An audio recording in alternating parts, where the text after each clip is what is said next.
Yeah, My stuff actually got unplugged. Do I still sound okay? Testing 1, 2, 3. You sound fine. You sound gorgeous. You're welcome. All right. I'm gonna try and lean into puns about stealing things, heisting. Oh, sweet. Who and the perfect heist to take away the jewels being $1,000 prize and He's very much a sneaky man. That's a good idea. Which one of these teams has been hatching some things in secret? Someone's been eavesdropping into someone else's plan and able to get the steal off. Exactly, there you go. So there was an inside man in this heist, and it turns out that the enemy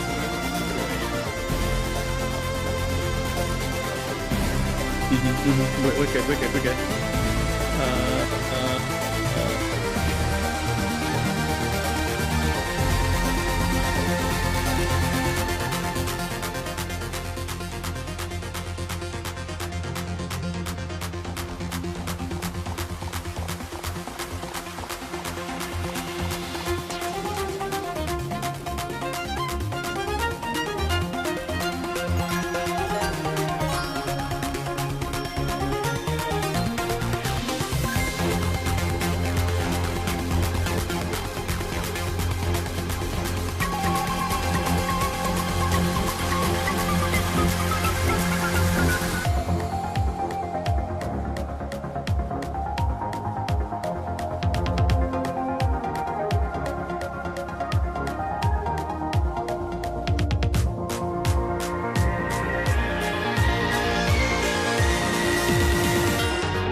Hello, everybody, and welcome to the Heist Games. Today is the grand finals where we're going to be watching the final 8 teams go at it in the 3v3 format for their take of $1,000 prize pool and some peripherals. We've also got some multi-bucks for the teams that come into second place, but you're really interested in the team that's going to take it all away. And to help me through this today, we've got Hyperactive here on the casting desk. That's right, I'm also casting along, but Hyper's going to have to do it with me. Hyper, how are you, bud? I'm doing well. A lot going on in the final scene. It's spicing up. Things are pressuring up, and of course, we know how much Oscar's loving the heist games and how much things are being stolen away from him. But it should be fun. It should be exciting. Can't get my words out today. I've been feeding meerkats all day. I'm super relaxed. Did you say feeding meerkats? Yes. I have photos. I'll send them later. Okay, all right. We're going to definitely dig into that later if we need some filler. But for now, we're here to talk about the finals. And you know what's fun about this is that this is a 3v3 format. So we really get to kind of walk through and watch these teams battle it out with no other distractions, no chance of a third team, and really just the explosive little battles that everybody's looking for. But with that said, let's take a look at the bracket. I assume that production has a bracket that we can take a look at. And let's see what the teams are going to be. Maybe no bracket, but that's okay. We'll just keep on yapping it right here. But Hyper, you've worked on some of these casts before, right? This is not your first. Are there any of the teams that have made it into the final 8 that have stood out to you? Have they made kind of an impact? There's a couple that definitely have surprised me. Like ZND, like sounds odd for me to even call them out, but I know from week 1 they didn't come out firing, shooting the way they want to, and it was quite a disappointing performance. But clearly, finding themselves as a 6th seed, they found some improvements, found their steps, and things go in their way. Now, OneUp is at one that at first, everyone was like, okay, we don't really know these guys. They could be good. They could be questionable. They're rocking up the number 1 seed. So that's a team that definitely could go a long way. But you do have like the likes of Retwist in here. So that could also shake things up. But surprisingly, 4th seed. But a lot of it's been cash out. This is where it all dramatically changes. Absolutely. And that's really exciting that you remember some of these names because there are some Titans in here as well. Like you said, OneUp, Retwist. These are teams that are already playing other tournaments. And speaking of other tournaments, there's literally one wrapping up right now, and that's the Luck Cup. And there are even some teams playing in that are getting ready to go into this. So I am betting that there are even probably some of you that are hopping from that over to here. And if you haven't or are just now joining, welcome. We're about to hop into our very first matchup of the day. And I just love that we went from a period in the finals where it just a little bit dry. After the Grand Major, we were trying, things happened, but now we are back. It's funny because my next weekends for about the next 7 months are pretty much booked already. And I love it. It's just amazing to be back into the scene and having tournaments of all sizes. This is a smaller tournament, but at the same time, it's a tournament that happened when there wasn't a lot going on. So I really appreciate that the Heist Games was here. They tried their best to bring something back. And you know what? I can honestly say that they were part of what made the scene come back. So I am honored to be here. But Hyper, let's talk about the 2 teams that we're going to be seeing first in our matchup today. Who would those be? Good question. If I've lost where it should be, who are my first 2 teams? Production, let me know. I don't think he can hear us. So let's see. I have it pulled up. Gonna get a weird shot of me, but our first team should be OneUp and Seismic if we're going to start at the top of the bracket. And both of these teams are pretty well known as well. OneUp has been around, and Seismic, I believe, is a recently signed team as well. So it's cool to see these 2 teams go at it. And I believe that OneUp was just in the Luck Cup. So it's, that they're probably hot and fresh and ready to just dive into some more action. I really can't wait to get into it. Also, speaking of, there we go. There's the bracket. I knew that there was a bracket there somewhere. It was but somewhere. Yes. Hidden in the back pocket, just waiting to come up. But bracket, OneUp, Seismic, Retwist versus Munchers, Godspeed, who's recently been signed, ZND, Ignite, and Booties and Bodies. Love that. Now that's probably the best name out of the whole group. That is really still pretty unique. I love it. I know it's going to be difficult to pronounce when we get into casters, so I'm just going to call them. Wait, they're Bodies and Bodies. But they're Booties, Bodies. Bodies. All right, two dyslexic casters try and figure out a really confusing name. B&B. There we go. B&B. I actually like that. They should carry that with them forever. But talk us through this bracket real quick, Hyper, because there's something down there at the end called Finals Rematch. What the hell is that? So it kind of runs off this double elimination theory that essentially that you have 2 chances before you get eliminated. With a rematch, envision it as a bracket reset. That's another term that you may hear it. if the team from the loser bracket who went through losers final into grands win the best of 3, the whole match gets reset and we go again one more time. And that way, that the team that was in the upper bracket has lost only once and they need to lose twice to get eliminated. So that essentially is what a rematch is referring to on this little bracket. Gotcha. But the chances of that happening are low. But at the same time, I would love to see that because that makes it, wild, exciting, and fun. Because basically that would mean that a team went undefeated all the way through the bracket only to lose the most important game that would have just secured them the bracket undefeated. And I think I love that because that's what you want. You want an underdog story. Get the underdog that is truly going against the champion, the undefeated champion. So we might have a storyline here. That's something to definitely watch for, to really see if there is going to be a team that just runs with it. And going back to the bracket, do you think that there is a single team that might just run with it, Hyper? Ooh, of course, you got to lean a bit on Team Retwist. 2 members of KCP on that squad, or ex-KCP, not current KCP. So that is one roster that you sit there and you look, there could be a lot that could come from it. However, their performance that we've seen in other leagues hasn't hit the mark. So, question mark on that. One up. Again, I mentioned how they've really surprised us. They're doing fantastic again in other leagues, so that could be another way. Ignite, contender level. I'm looking at kind of like the top bunch and going off those, and then Godspeed. Again, Ignite, Godspeed, contender level. It would be question marks galore if they can make a Cinderella run or a run that goes to the bittersweet end. A Cinderella run. That's definitely a term we need in the finals more, because everybody wants to be known as the princess that made it work. But with all of that, I don't know what our first map pool is going to be, but I hope we get some Fortune Stadium, because I do have 2 fortunes in front of me. And if we ever make it to Fortune Stadium, Hyper, I don't know if I gave you a fortune in person, I believe. But yes, you did. I think you're due for another one, so maybe you get one. Maybe there'll be a lovely viewer out there that gets one. I don't know if you watched Ape Squad the other day, but I actually opened a fortune and it was empty. And basically I didn't know what to do. My brain literally froze because I was just like, in production had to be like, let's move on, Rio, let's move on. But I've just froze, just completely stopped. So hopefully that's not a bad fortune. I feel bad for the person. If we go off Rick and Morty lore, it's unpredictable fortunes. Remember, if you not watched Rick and Morty. Oh my god. The one people who watch Rick and Morty will know. They will know. It's a season 4-5 episode. Just go and watch it. You'll understand. But okay, anyways, if it's about fortunes, I probably will.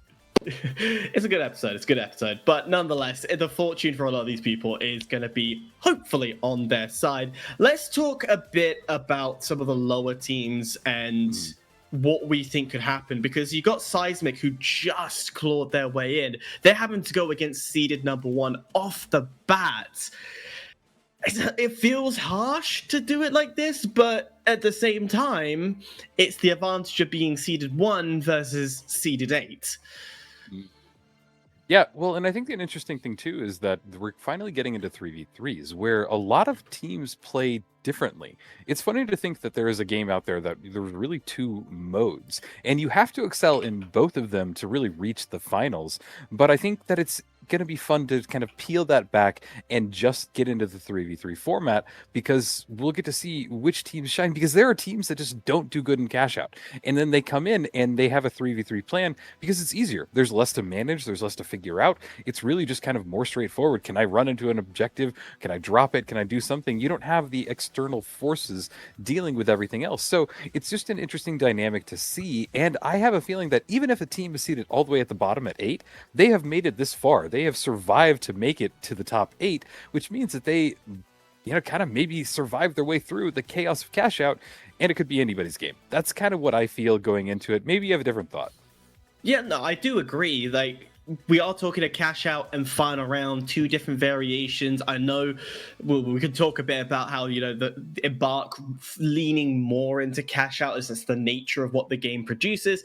But the final round is also a very, very important section of it, because that's going to determine if you're making it through or not. And for a lot of these teams, and we talk about previous seasons, they've been hardwired to playing final rounds, and scrims are easier to do final round scrims. So I feel this will be a strength to a lot of teams, and they will know what to do. Plus, we actually get to see formulated strategies because they're not pressured by third-party players, teams pushing in and disrupting everything. So start to see a lot more formality coming through. And I just saw, and if I'm pointing in the right direction, a little timer on the clock. Oh, I can't point. There we go.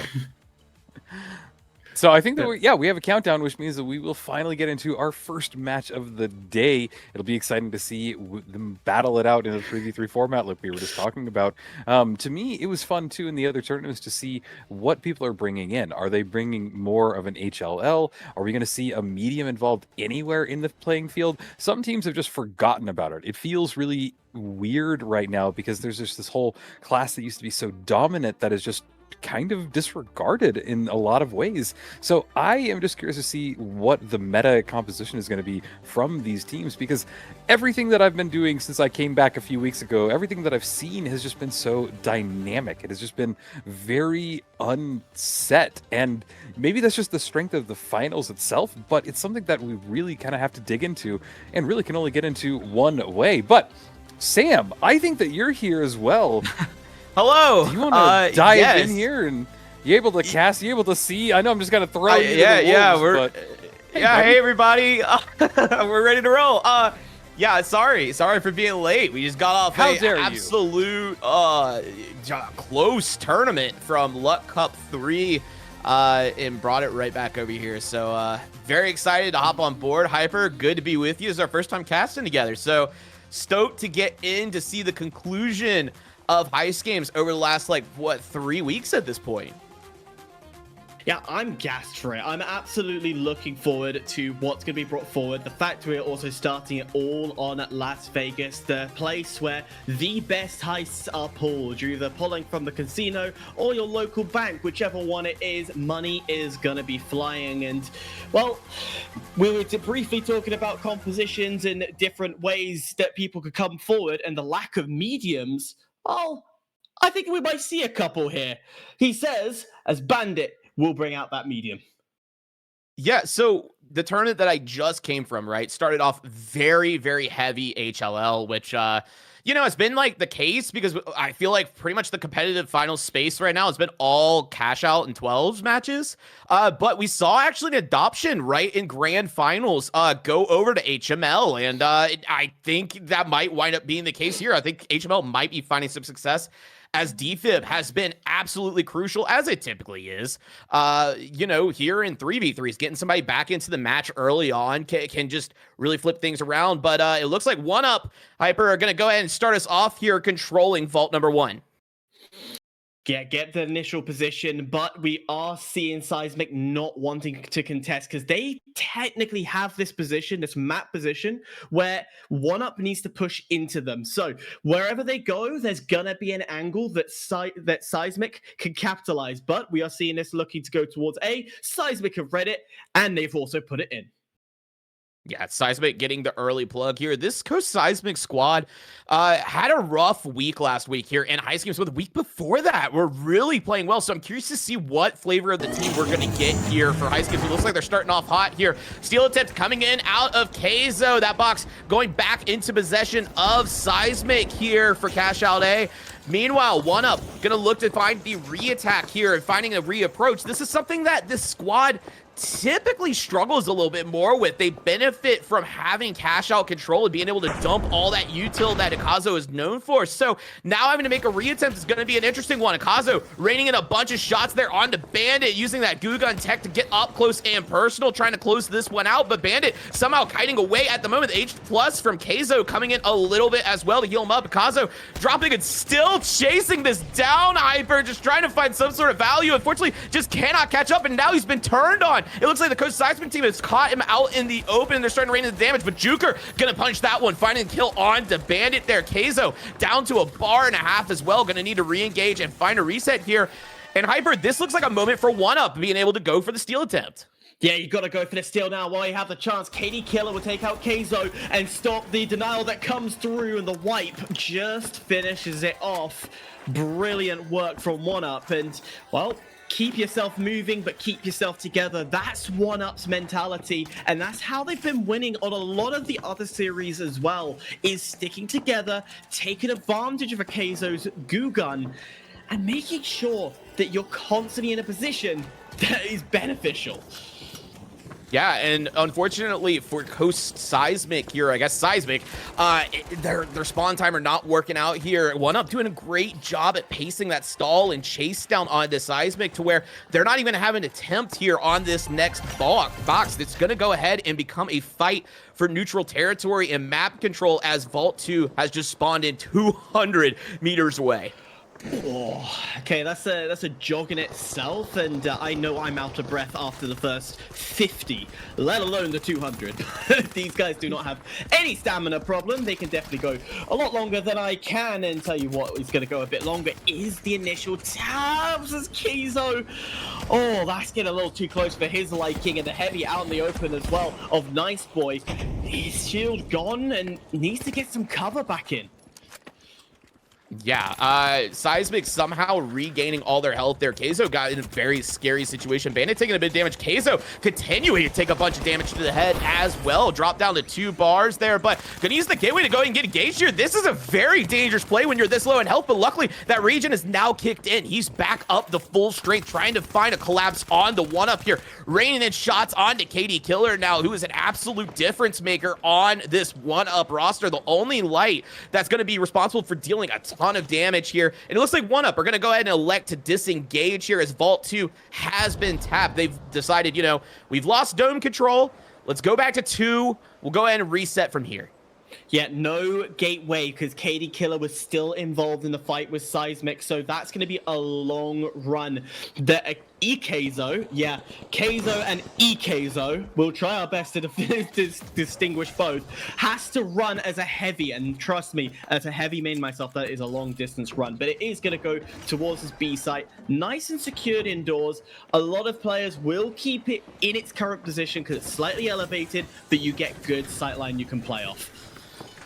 Yeah, totally right. And this box has been plugged by the 1UP roster, and it looks like Seismic are trying to once again collapse onto them to do some damage, but it's going to be KD Killer fighting first blood onto Keizo there. Bandit, the paddles will connect to get him back into the mix, but KD going to punish Keizo again. Bandit finding the pick onto KD Killer now. 2v2 situation is Nice Boy down to half health here as this cash out timer continues to dwindle down. Akazo finding the pick onto Bandit. Now a 2v1, and it's just up to Nice Boy. Bar and a half left on the heavy, and it looks like 1UP are going to go and stall this out. This is a beautiful play from somebody like Alliance that we saw last competitive season in TGM 25. And finally, baby, they're gonna wipe this guy. He's gotta do something to stall. Continue on. There's a gas barrel. No, Steve Fella, please. And Kazu finally find the wipe as Keizo. Put a coin in there. You do not want to coin in when it's staggered. Bandit does come in, so it wasn't a wasted coin, but that is toxic, Keizo.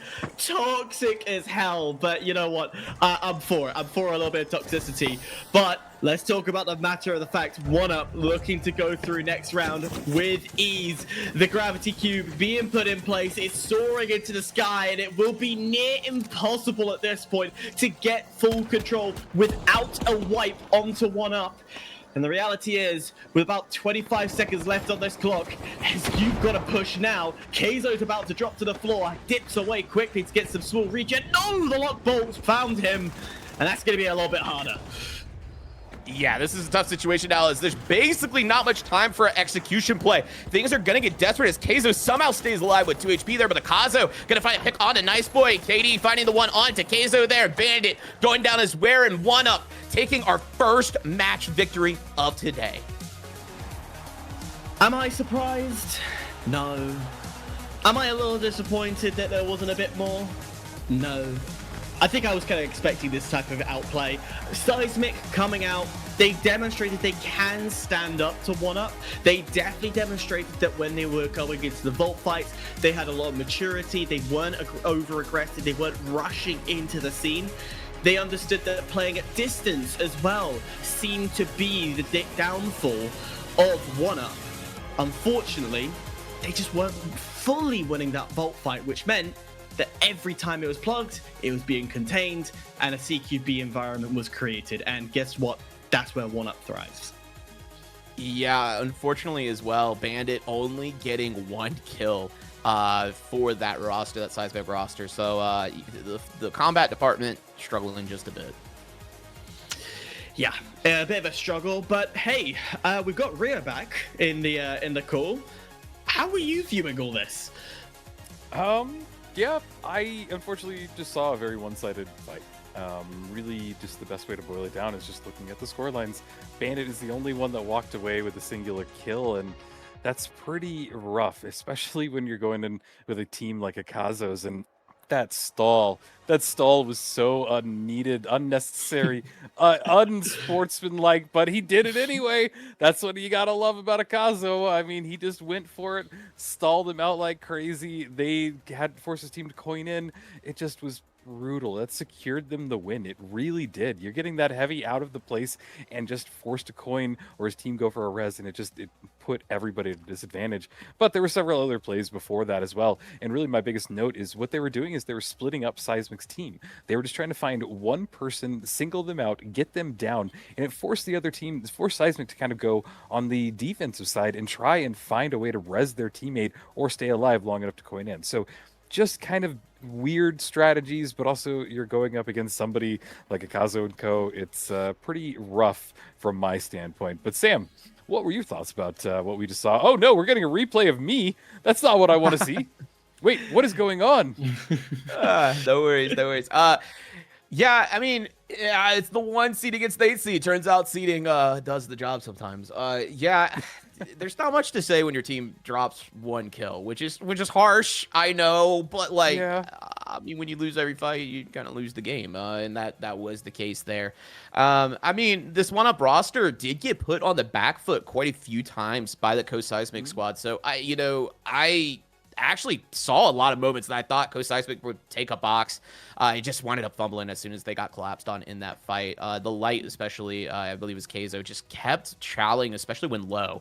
They jumped off of top hospital after getting their head ripped, or not hospital, sorry, top hotel, after getting their head ripped a bit, and then they still decided to chow with like 1.5 bars of health, which was just insane to me, but somehow the regen kicked in. It was crazy. So, yeah. Yeah, no, and just the really long, drawn-out fight on the Megadome as well, and just you saw them fall, get split up, and yeah, then just more of a Kazo team just bringing it on, and that's kind of what I love about the Goo Gun. It's still unique, even after the nerfs from a few weeks ago. Like, we were so concerned. I was like, oh, that's the end of a Kazo. Nope, didn't slow him down one bit, maybe a 0.1 of a bit, but... You know, it's a little bit of something. But Hyper, we talked before jumping in there that we might see kind of the end of the medium, at least for right now. But there was a medium. It was just unfortunately on Seismic's team. So was that the right call, or do you think it's time to kind of change things up and adapt a new meta? I think the medium wasn't used efficiently. I think I sort of remember rightly, and tell me if I'm wrong, but Shockwave was being used, which, yes, is great for mobility, it's great for rotation, but if you're not together as a team and you're being separated, well, it doesn't help anybody. It doesn't help if you don't have control of the point, because, again, it could be used as a stall tool. If that was a heal beam, I feel we would be talking different stories, because 9 times out of 10, the medium and heavy did stick together. They were in range where they could heal. It was the light that was doing the solo work, which is what was getting picked up the most. So change the equipment, and then we've got something in play here. I still stand by the point. Medium is a powerful tool if you use it right. So yes, we're seeing that heavier lights being used more, but it is the right place, right time, right usage mentality. Yeah, no, I think that's a great way of phrasing it. But Sam, the shockwave, is that more? I'm just gonna throw that at you, Sam. Shockwave, take it from there, buddy. So Shockwave is an interesting gadget, right? Because like we got it, and then people found some movement tech where you can like double Shockwave onto Amazing. a pad and rocket jump, and it was really cool. And then they're like, yeah, nah, nerfed it, and then got rid of it. And now it's just like, what do you use it for? I guess you could use it for stall. It's 2 charges. It pushes people off the box, so you could do that. But at that point, why not just go DMAT, which got 3 charges this past season back? You know, it's just one of those gadgets that unless somebody finds some crazy tech with it that hasn't been discovered yet, which I happened to see the finals open earlier today. There was like 75 days left of the battle pass, so we got some time, okay, to figure it out. They can cook. Right now, I don't know if that's the pick, I'm gonna be honest. Yeah, I don't see it. It's not useful. It's got literally the one use right now. It's not a movement tech. It's a stall tech. And you said, there's literally 5 other options that are probably a better pick in my opinion. I mean, even a pyro nade at that point is doing the same thing if you have enough damage just focused on one area. So it's interesting, and I haven't even played around with it because I'm sure that it might even be dependent on kind of like what angle you're getting the stall at, because I mean, yeah, just pushing somebody into it, it's interesting, and I wish that it was embraced as more of a medium movement tool. I mean, because we have the zip line, we got bounce pads. Hey, but I don't have to yap anymore because we're going on to match number 2. Same again on Las Vegas Stadium, and I'm going to hand it back over to the real qualified people with Sam and Hyperactive to guide you through the chaos. Sam and Hyper, take it from here. Hang on a minute. I thought qualification was going to Grand Major. There's only one guy who's done it. That's what I was about to say. I was like, hang on a second. Hang on a second. Did our qualifications just boost overnight and our street cred just went absolutely amazing? No, sorry. Get in the Gen Z zone. The aura increased. Bang. See? Open to everybody. But Retwist versus Munchers should be our next match. Yeah. I'm going to be real. My money's on Retwist. So I'm going to disagree, okay? So here's why. Munchers have, I just looked at the role in the Heist Games Discord. They've had 7 people on this roster since Heist Games have started, which Heist Games, as a reminder, started, they had week 1 qualifier, and then there was like a 2-month pause or something, and then we had 3 weeks in a row, right? This Muncher squad, if it is the same squad that, showed up last week, they could slam. They looked ridiculously good. So I am not counting them out here. Retwist, actually, I feel like struggled a bit last week as well. So my money's on Munchers here. I'm taking them on this one. I'm backing my boy Llama and Spons. I'm backing them.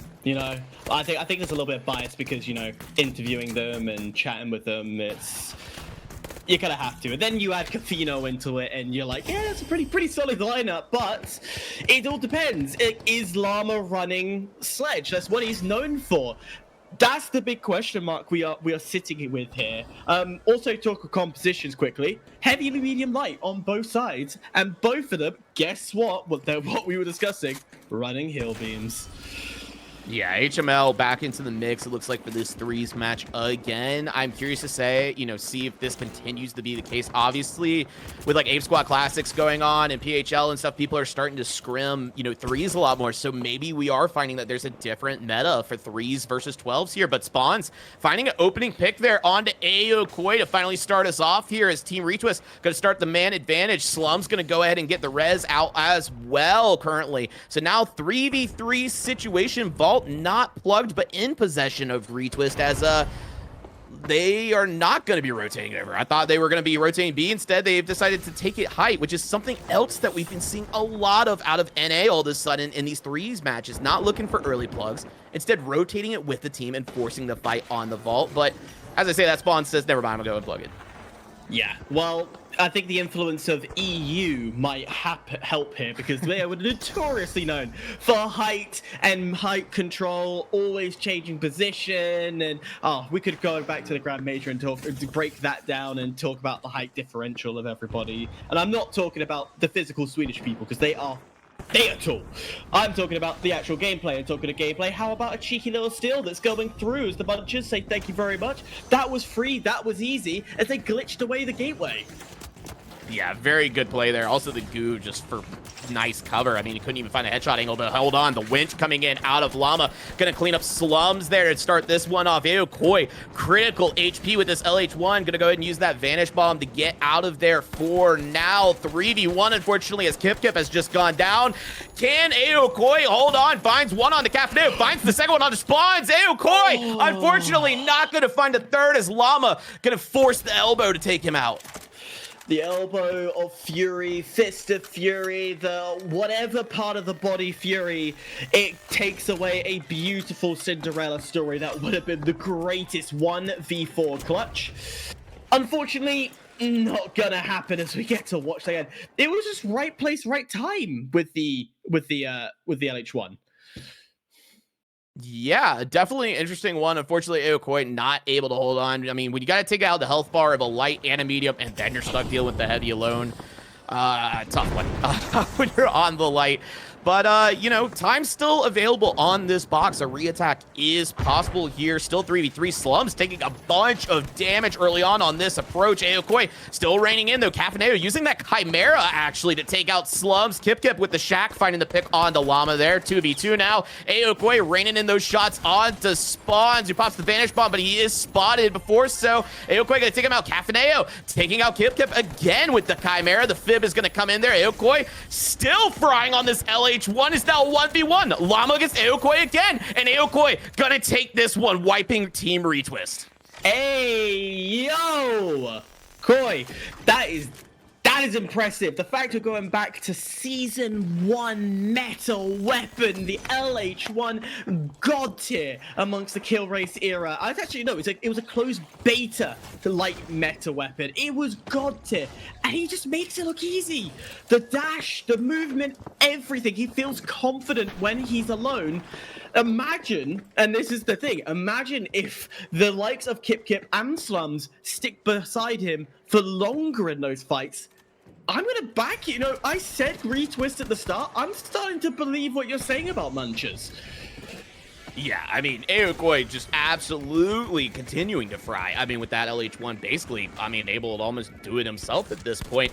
And look at this, Spawns coming in close, coming in high. Aokoi, unfortunately, shots are not connecting here. Spawns trying to close in here. The health bar is in his favor, and he finds the pick there on Aokoi, making things a 3v2 here on the neutral vault fight. Not surprised, a little bit of distance, and yeah, that's where Spawns likes to enjoy himself. He's got the accuracy at range. He gets a little panicky up close, but no worries. That's something he can deal with. And why don't we get 2 easy picks? And just like that, 1, 2, 3, out of the park as he quickly gets them gone. Yeah, big picks there, but it's going to be Retwist who are going to get control of Vault 2 here and start to get things into motion. 8 seconds remaining for Munchers, so Retwist do not want to dilly-dally here. They want to go ahead and get this plug and get set up. Nice pathing here over Dome, though. That's going to give them height advantage potentially for Retwist on top of Hotel, as this is now going to get plugged. We can see Spawns already peeling as fast as he can for that zipline. Going to set up the reset gate and get back on height to control the rest of this map. Just trying to find a way in. That's the next step that Munchers are trying to look for. They are going to go for the steal. Again, not much of a contest coming through, and the Munchers might have a free opportunity to get the steal. They have, and in doing so, why not an early pick onto Llama? Not just yet. The heals from Cafino above, saving his life just for it to stall for a bit longer. RPG opens up the site a bit further. Munchers feeling confident after the steal. Normally it becomes a panic, but they are in possession. Yeah, big plays there. Muncher's going to continue to hold on here as things are evened out. Calf down in critical HP, but Kip going down there after finding a bit of trouble. Now 2v1 as Slums is going to go ahead and hit the Fib on Kip right after he just died right there. Now a 2v2 again, but the health bar is pretty even actually right now. Llama just put the coin in the machine. He's back into the arena as well here. Slums trying to get Kip back and healthy. Aokoi, read the whole username, getting back into the mix as well. But the steal attempt now coming in out of Llama and Retwist here. This could be big if they hold on. Instead, he's going to bail out of that one. Missed winch there. Could go for the re-steal here, but no dome in hand as of right now. Aokoi getting paid by Calf as he finds 2 there, and this steal now gonna go through for retwist as they find the pick onto Slums. Just like that, Hyper, this match going to Team Retwist. Yeah, I would have said Munchers definitely showed a bit more presence in this game, but at the end of the day, it was the strategy from Retwist that demonstrated presence and control. And I will say, an absolute masterclass of just staying calm when things are going the wrong direction, because a lot of teams will panic. You will see it in their aim, they will rush and everything goes out of control. Nah, Retwist, smooth as a baby's bottom is what they say. Yeah, I mean, massive plays there overall by Retwist. Just nice pacing. I mean, the coin out of Llama, and I'm assuming the calm came in to let's just go ahead and play box instead. They made the rotate. Llama started to go for the steal. It forced Munchers down. Then you had Calf get 2K with the Chimera there, and it just winded up working out there. And at that point, it was, done and dusted. Map win over to Retwist. Yeah, pretty controlled. As these replays just show how fantastic that fight was. And now the scoreboard at Slums, not really doing too well. A goo barrel under that elimination side of things, not the best sign. However, Kafino 7-2 makes it. Hang on a minute, let me do my maths. 7 to 3.5 KD, I think that is. Maybe. All right, putting math aside, let's not worry about that. I'm not a math man. Disregard my engineering degree. Let's just talk about what we just saw there. And I think that truly the best way to sum it up is what one of you said. So I'll just read it out again. Hyperactive, you said, smooth as a baby's bottom. That is how you summed up the match as soon as it wrapped up. I have to agree, it did feel pretty smooth. There was a lot of really just nice, smooth plays that went on, especially by Team Retwist. There was even a few moments there that I felt like they were about to lose the momentum that they had going, but Retwist seemed to just find it back every time. Every opportunity they learned how to, or they pulled out at fights at the perfect times. They really just kind of studied the timings, and they just played it really well. I was amazed at pretty much everything. It also turned into a battle of winch versus mesh, and I think that the winch actually kind of worked out here in their favor. Also, there were a lot of really close range fights, but that's also part of the sledgehammer that was going off. Aokoi popped off like crazy. There was amazing clips there with the LH1. He just did not stop. Was in good positioning. He just cleaned up. I think that really was just some smooth play. But right after that play, they singled him out. What they did is they overwhelmed him, and they were able to get him eliminated again, and that led to a really clean team wipe. So just some really nice team plays from both of them, and I think that it was closer than you would expect. I know it ended up being a 2-0, but it really was quite close there. So with that said, looks like we have our two teams that have made it over to round one, and that was 1UP and Retwist. And sadly, the Munchers have sent down to battle out Seismic in the lower round. But Hyper, were there any moments in that last match that kind of stood out to you? Any kind of highlights that you'd like to bring up? Do we need to remind ourselves about Aokoi and his LH1 skills? Damn! Even just thinking about it, we saw a brief clip of it on the highlights. That in itself is just impressive. To be able to be so confident, land your shots at close quarters with the LH1 as well. We're not talking range where it's designed for. Nah, up close and personal, and still landing those shots and getting it down nearly to a full ace and wipe. That's a lot of confidence. And I love to see players who can stand alone in horrible situations, create the stall, create the delay, and be able to fight and get kills. That's somebody I would put on my dream roster. So Aokoi could very, very potentially start moving into either bigger rosters or with the Munchers move themselves up this board. So I'm not ruling out Munchers from a lower bracket run here. Yeah, no, me either. They really played quite well, especially for the caliber team that they were going against. Now, Sam, we have been talking a lot about mediums and kind of discounted them quite heavily previously, and then there were two mediums, and they were both running heel beam. Is this just what the 3v3 meta is? Is it just kind of leaning more into it, or are these just two teams that decided to kind of roll with it today?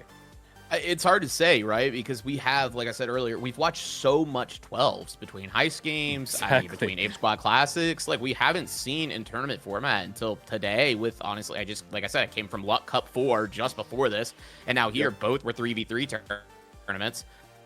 It's hard to say what the quote-unquote meta is, because I remember Heist games like week 2. I think I was casting with Cody, or no, it was week 3. I was casting with Artie, and we were like, is HLL the meta? Like, everybody's running it. They're slamming each other in 12s, and it's crazy. So I don't know. I do think if you're going to play medium, it is probably still heal beam. I felt like that was what was important with those HLL comps, was the double H plus infuser doing so much support. So potentially, however, I have seen DMAT out of players not in this tournament, but like Brendy, for example, on Vanguard. You know, DMAT has started to make an appearance as well for some mediums if they're, you know, deciding to stay on medium even in 12. So hard to say, but you know, I guess we'll find out here. Yep, absolutely, and take it away into Las Vegas Stadium against Godspeed and ZND. Well, if you needed a little interesting squad, well, ZND, former Glitched, that's a strong little grouping together. Boo Boo, Metro, and Angel. That is a roster in itself. Of course, Boo Boo, ex Pulsar Blue roster from the Finals Grand Major in 25. And Metro, well, I've been speaking to him and roasting the hell out of him every time he plays with me, so I have low hopes for him. Yeah, this is an interesting one, right? Godspeed, sorry, just got signed. This was the previous Glitch roster, like you said. They got Hacho, who is a sword main, and Uvinity has been very hot on the medium here in Heist games. So I'm very curious to see how this plays out. And actually, as I say that, I'm seeing Hacho on the 93R, which is just blasphemy after all of Heist games where I've seen sword out of him. Yeah. Why are we changing? Why go against what makes it good as Boo Boo drops in, RPG at hand, gets the job done, now has to start pushing aggressive as Tank Hero drops, so does Hot Joe, now Uvinity left alive, and just when the pressure felt like it couldn't get higher, it went extra high. ZND opens things up well. Yeah, I mean, this was a great aggression play. Metro finding 2 very early on, and Boo Boo getting the 3rd onto Avinity, just absolutely slamming into Godspeed. And I guess probably it makes sense that Hacho would try something that isn't the sword here in 3s. I especially on Las Vegas. I mean, this map is one where I feel like it's very easy to get caught out in a long hallway or in the street or on even a flat top of one of these, you know, roofs, even the parking garage right here, where there's so much damage that can be dealt, and with a sword, you're just not going to close in on them. So I guess it makes sense to see the swap. It's just surprising. I mean, also the Chaos of 12s can, you know, I guess benefit something like sword. We see that a lot with melee teams as well, where Cash Out, they definitely seem to play a little stronger than they do in final rounds. So it's going to be interesting. But this box has been plugged by Z&D, and it looks like Godspeed are going to elect to take height, as, you know, is pretty much standard at this point. Tank Hero staying on the M60. He's been on this for the entire series of Heist games. I would argue he pretty much remains it at this point. Unfortunately, the zipline gets broken out that he was going to take to get back up onto height. And look at this. Z&D just have winched this out into the open, and they are just staying on top of Dome. It looks like Godspeed now finally going to look for some sort of an engage. They're going to take the pad that was left behind by Z&D and start to engage onto this team. Tank Hero closing in now, raining in shots with that M60. You can see why he mains it, putting an absolute damage onto Boo Boo, getting him out of the picture early. Pad being taken again by Tank Hero. He's going to re-engage onto Angel now. He's looking to try to even the odds, as this is still a 3v2. Tank Hero, though, almost getting punished there. Hacho going to clean up the picks onto Angel, and it's just Metro now on the side of Z&D, and Godspeed pretty much clear to go ahead and get a flip going here as Metro on the medium. This is a tough one to hold out if you are by yourself. Only 2 seconds left on the coin for Boo Boo, and that flip, Hyper, going in favor of Godspeed. Yeah, Metro can't do much in that position. Yeah, you could try and do some stall damage, but as soon as Tank Hero puts up the mesh shield, it is the right option to go, yep, no, we're done here. We're not going to try and fight this. So smart play, good understanding of the situation, and instead of wasting too much time, plays it safe. But now the damage really going down. We are seeing Tank Hero drop to the floor, and that creates a little bit of an opening opportunity. Boo Boo is going to go try for the steal. Metro is going to start coming across. He doesn't have heal beam. He's running that D-map that we have spoken about before. Steal has been successful, and round one at the very last second going in favor of ZND. That was pretty intense and a great recovery. Yeah, I mean, just an excellent execution out of Z&D there to go ahead and wipe Godspeed early, get the flip, nice clock management to get that box. And now, look at this. They're in the advantage. They are already engaged in a fight, I believe, unless this is a replay. Okay. Yeah, I was going to say, how'd they get here so fast? Yeah, Z&D, though, going to go ahead and secure that cash out and get us underway for our second rotation. Well, round 2 out of possible 3. Of course, we have to mark it up as a question mark, as both of the first 2 games against From One Up and Seismic, Retwist and Munchers, both have been 2-0s. This being a seeded 3 from Godspeed, a seeded 6 from ZND. Are we going to see this go the distance? Do we see Godspeed overpowering ZND here? It is certainly possible. Z&D, I mean, this has been a very back and forth match here. Metro getting ripped pretty early, but the plug is going to come in for Z&D. Boo Boo taking the engage onto Infinity, but Hacho going to take down Metro early. Tank Hero finding one on the Angel as well. They find the one on the Tank Hero. Now a 1v1. Hacho versus Boo Boo, and Hacho losing that one as Boo Boo continues to pop off, and Z&D continue to maintain dominance. What was that, Boo Boo?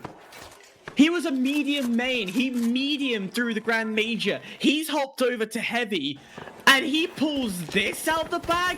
Drop in. Great amount of help coming in from Metro. Angel drops down as well. Has to run up to get the last bit of damage onto that mesh, and then immediately dome shield down. A natural action, if you are going to engage someone else, gives you that breathing space before engaging onto Uvinity to finish it off. Brilliant. Yeah. Textbook and brilliant. No, totally right. I mean, the dome shield was the key play right there to flip that one around. And look at this, Z&D wiping Godspeed almost immediately. That fight ending before it started. I mean, that just shows what, happens when you have a veteran player like Boo Boo who competed at the previous Grand Major, giving the comms out of the spawns and making sure they're prepared for that push before it even begins. And, that one, I mean, just paying off for Z&D now. Barely any time left for a push here out of Godspeed. Yeah, if it's going to be a push, it will be another last-second ditch, which has previously... They've not been great. 25 seconds, if that left, as they start to dive in. They're going to have to destroy the bottom of the... Well, destroy the floor, drop it down, go for an immediate steal. APS turret. It's going to get rid of all util for the push in. Boo Boo's there, ready to get some damage. As the Volt jumps up. It's not going to help. Steel tries to go through for one last time. Mesh shield pushed away. Steel jumped off.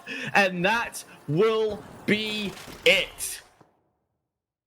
Yeah, nice play out of Z&D there. They had the winch as well, so it was interesting to see Godspeed, go ahead and drop that dome kind of off of the box rather than holding it for the steal. And, yeah, I mean, just a lot of veteran plays, like I said, out of Boo Boo. I mean, look at it, 6-2, 6-1 out of Metro as well, and a 4-2 out of Angel. I mean, overall, kill department looking very healthy, but Boo Boo kind of shining through there. Yeah, very much Boo Boo carrying the weight for kills, carrying the playmaking. But again, you have to, it's a collective that comes from them. Angel, I need to confirm, is that Angle or Angel? I believe it's Angel. He used to be just Angel, which, yeah. So I think it's Angel. Angel, yeah. I don't know. I don't want to be like the guy from Hot Fuzz and gets it completely wrong. All right. I'm with you. Great film. But Metro, again, even though he's not running the heal beam, he is constantly there as a support. He's constantly providing damage, which is why we're seeing great assist numbers from him. high combat score coming from Metro as well. And that is the joy of Medium, who does run DMAT as well, is they still provide that assistive support and still plays the role that we expect Medium to do, even without any heals. Well, and to add off of that, Metro was also running the data reshaper. And we saw it in play when they ran up there and they changed the C4 on point. I didn't see exactly what it was, but then it was there as a flower pot and, you know, just sitting on top of the cash out station. So it's interesting to see somebody run DMAT and data reshaper. I know that it can work. I have seen some people do it. It's an interesting choice, and I would love to see that combo used a lot more. On top of it, basically, Boo Boo popping off. It was one of my biggest notes from that entire game. He's a demon. I mean, you know, that Shack 50 hits hard for him. Also, a lot of the fights were basically a height game. They would go to the height ZDN, or ZND, would go up to the height game. They would play off of it. They would basically expect the drop every time as well, and then kind of play off of that. So just some good teamwork, some good just plays, honestly, throughout all of it. Oh no, the double us again. There we go. And yeah, it just a really fun kind of, sadly, it seemed one-sided. When I saw the kills at the end, I was like a little more shocked that the Godspeed were able to get that many kills through it, but it just seemed like they just weren't able to connect. So Sam, what do you think happened there? Where was that disconnect?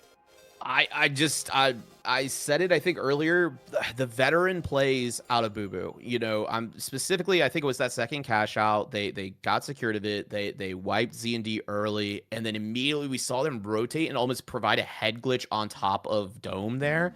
And then we watched Z&D spawn right over there, push it as if it was so calculated, and immediately just, you know, got ripped. Or I guess it was Godspeed who got ripped. I had it backwards, but you know what I'm saying. Yep. Yeah, and I mean, it's plays like that that really can secure you a victory, and not only that, but kind of just hurt the ego and momentum of another team, because you gotta play off of that, and it just feels difficult. It's a challenge to kind of shake it off and go right back at it. But Hyper, from your side, were there any other moments that just kind of popped off? Especially again, now that we are running HML, but slightly different. Only one was running Heal Beam, but any moments that you remember? I think the obvious one to talk about is Boo Boo, and we talk about how much of being a veteran player, how much that's helped, but it almost does feel like he's leading this team. He's come in, picked up two fantastically growing players. I know I kind of made fun of Metro at the start, you know, me being, you know, having good relations with him, and so I can, but genuinely that guy has been putting hours upon hours. You see him almost every day grinding, and with players like that who are going to match what Boo Boo can do, it shows within the gameplay. Yes, we still highlight and we talk about how Boo Boo was the center of attention, how he was getting these kills and these mass playmakes. But you have to give credit, because the other two were there. They were present to create and help either divide the likes of Godspeed into awkward positions so Boo Boo can attack the way he could.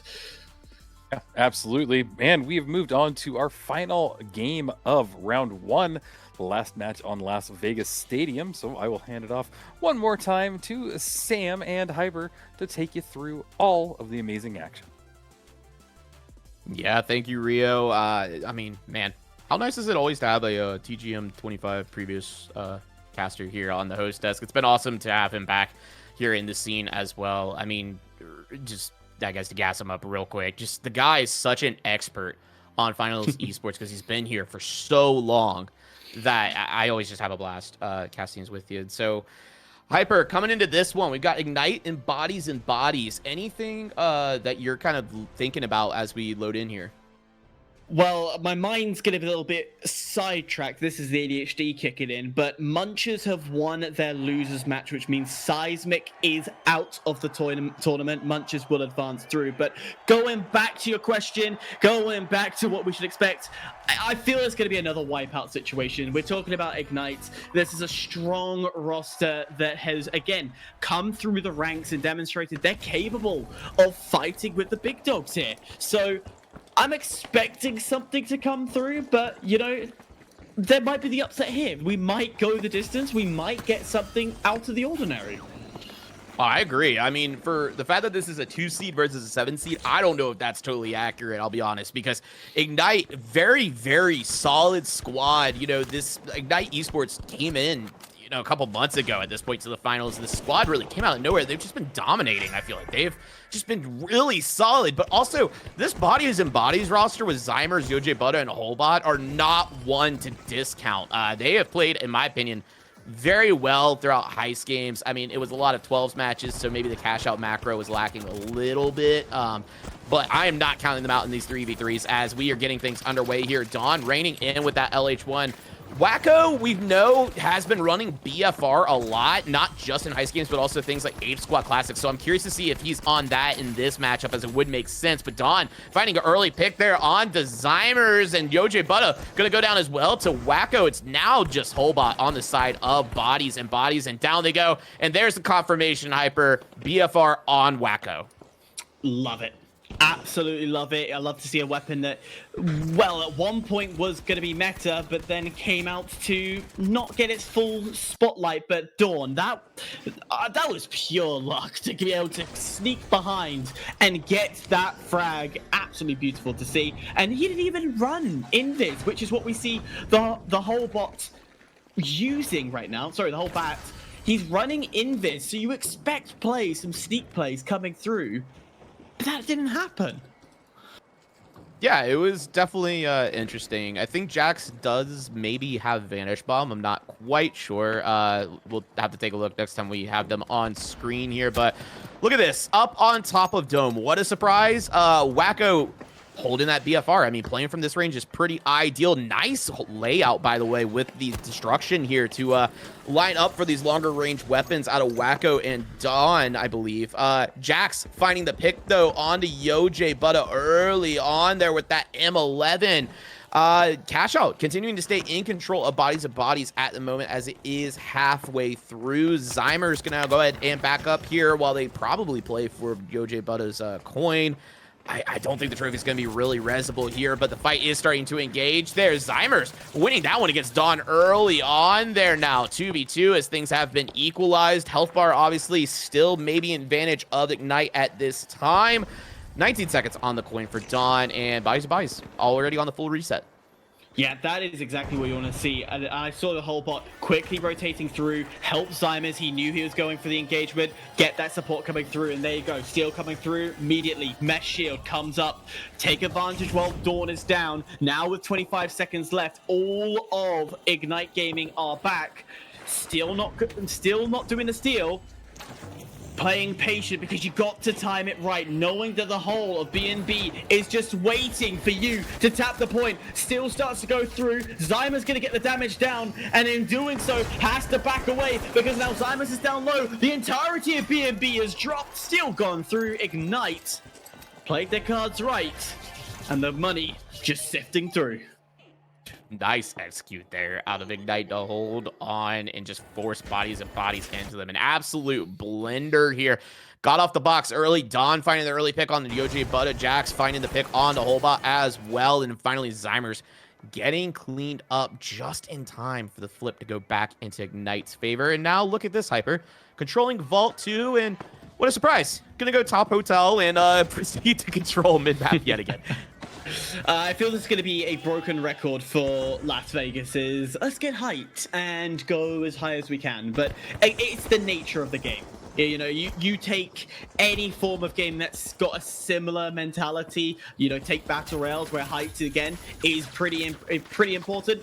That mentality comes into the finals as well. Remember, it's a cross between so many different genres. While this is going on, Zymers and Wacko both drop to the floor, but don't worry. We've still got 2v2, and both of them, well, all of them, are lights. Yeah, it's going to be interesting because there's no fib in this lobby, but Jax finding the pick on the whole bot now to even it out. Actually, 1v1 is Yoj Butter also taking out Dawn at the same time. And look at this, health regen even almost in parallel, but the res going to come through for Zymers now, or it looks like actually the coin. I figured a hand res would have came through at that point.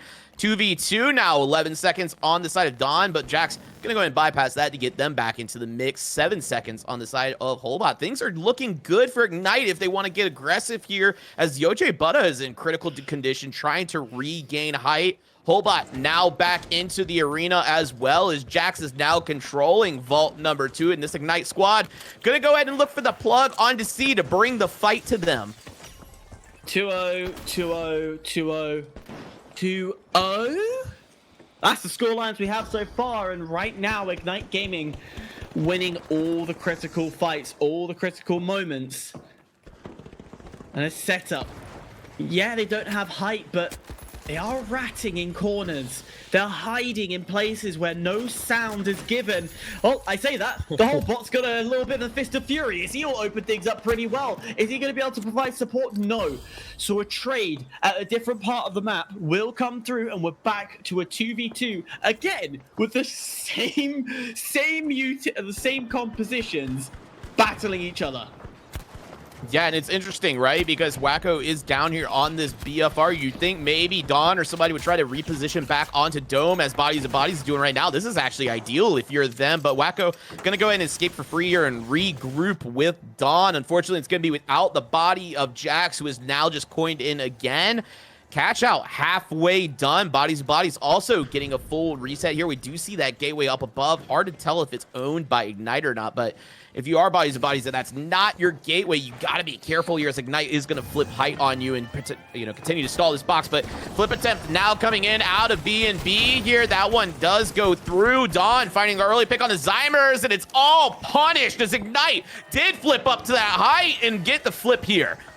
Oh, that is so unfortunate. All the control for B&B. They did the hard work, get the steal, but it's always the escape from the steal. That's where it becomes hard. And this is something we were seeing in Season 9, where even though we didn't have competition, we did have one tournament that demonstrated that this bunkering in strategy worked. The escape was the question mark. That's where we saw disadvantage. Unfortunately, it's not worked out this time. B&B dropped to lower bracket. Yeah, I mean, just textbook execution out of Ignite. Like I said, that gateway had to have been theirs that we saw earlier, and it just allowed them to, they were like, okay, yeah, go ahead, take the box. We'll bait you into it, and then we're going to flip height and then just shoot you from above. I mean, they've got the BFR out of Wacko, and then they had the LH1. I believe it was out of Dawn. I think Jax is the one that was on the M11 there. Yep, that is confirmed in the replay right there that Emil is cooking on, by the way. Yeah, I mean, Ignite just played this perfectly. And look at the BFR elbow combo there as well. Yeah, one thing to point out, and I do want to highlight from that highlights as well, end of Cash Out 1, the number of times we just saw a 1v1 scenario that came through was unreal. Ignite taking advantage of the fake steal that drew one player to drop in. I'd say almost like a silver strat to jump in, but it was with reason. You weren't in a great position, so drop onto point. Now your damage is going to be phenomenal. Unfortunately, it was a bait. Two people looking at the same point, take out that first person. Then we saw them quickly rotate off as a call was made from the light to say, hey, there's a player here, quickly take him out. And then all you're left is with the heavy just out in the open, pants down, not being able to do anything. It's the worst position to be in when you attack one by one by one. Yep. I truly hate it when I'm caught with my pants down. It happens truly too often, at the store, the mall, places it shouldn't. But that was an interesting matchup. That one of my biggest notes that I wrote basically in several ways differently was both teams were playing really slow, really methodical, almost with a era of respect or an air of respect for each other. They really kind of never chased a team wipe. Both teams would get a teammate down, but then they would kind of fall back, go into a more defensive position, and hold. There was never just this aggression that I was expecting, and that could have been because of the loadout or the composition, because it was two light heavies, and that really makes for an interesting matchup. So I was really impressed with it, but Ignite basically seemed to find their footing in every battle. They were going slow, they were playing it right, they were going for the team reses, and it just played out properly for them. It didn't seem like one side really had it at the end. It seemed like Ignite was doing just as good as the I'm going to call them B and B, because Bodies and Bodies, yeah, I guess that's what their name is. They just played really well. So it was an interesting matchup, and that is going to kind of end the first round of this. So as I was talking through that, you could see the entire lineup and the bracket. But yeah, let's maybe we get the bracket back up, because I think that would be fun to talk through what we're going to be seeing. And yeah, Sam, why don't you talk about what's happened in the lower bracket and what we might see in round 2?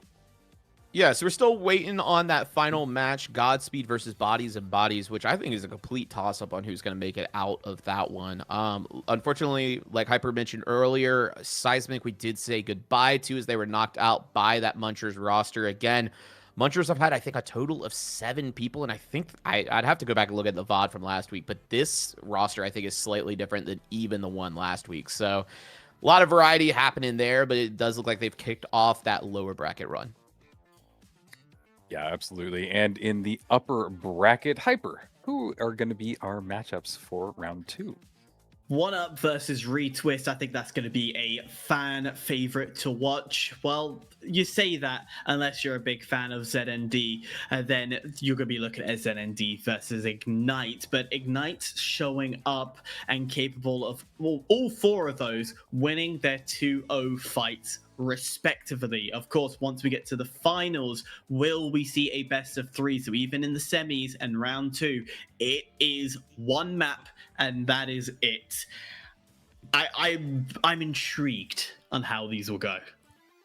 Yeah, I think intrigued is a really good way to put it, because all of these teams that are in round 2 won their round 1 matchups. So somebody is going to end up not making it through, but there's also the opportunity of what we talked about, and basically it's that all of these teams can continue on and have a perfect match until the end, and then we get into the finals rematch. So, you know, all of the teams that have made it into round 2 definitely have that possibility.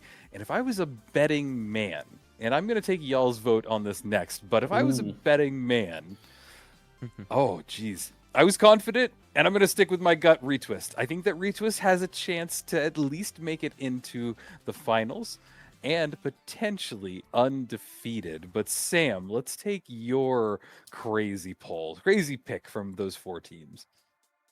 Oh, man. Tough one. I do think it's going to be one of these 2 teams that we're about to watch. It's either going to be 1UP or Retwist. I'm sticking with 1UP, I think, here. They just have looked really consistent. Now, I was in chat earlier, and I'm not sure. I don't think Apo has been playing on the roster here in Heist games. No. It's tough because of there's 2 rosters. You got 1UP and Auntie's Goo Boys. So that could change things. But 1UP has just been, I mean, they've had a perfect score by the end of the play days. So, you know, I think it's hard not to take the 1 seed. Well, let's find out, because the action is starting right now. Take it away, boys. Yeah, it should be close. It should be a battle. We talk about how Akezo's Goo mastery has been the shape of how he plays. It kind of, the whole team plays around Akezo and his mastermind. But Retwist, well, they can adapt, they can overcome, as Llama and Juka will be the first 2 to drop both of the heavies down to the floor.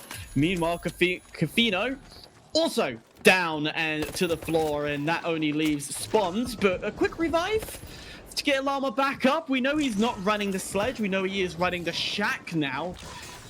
I don't think it's the...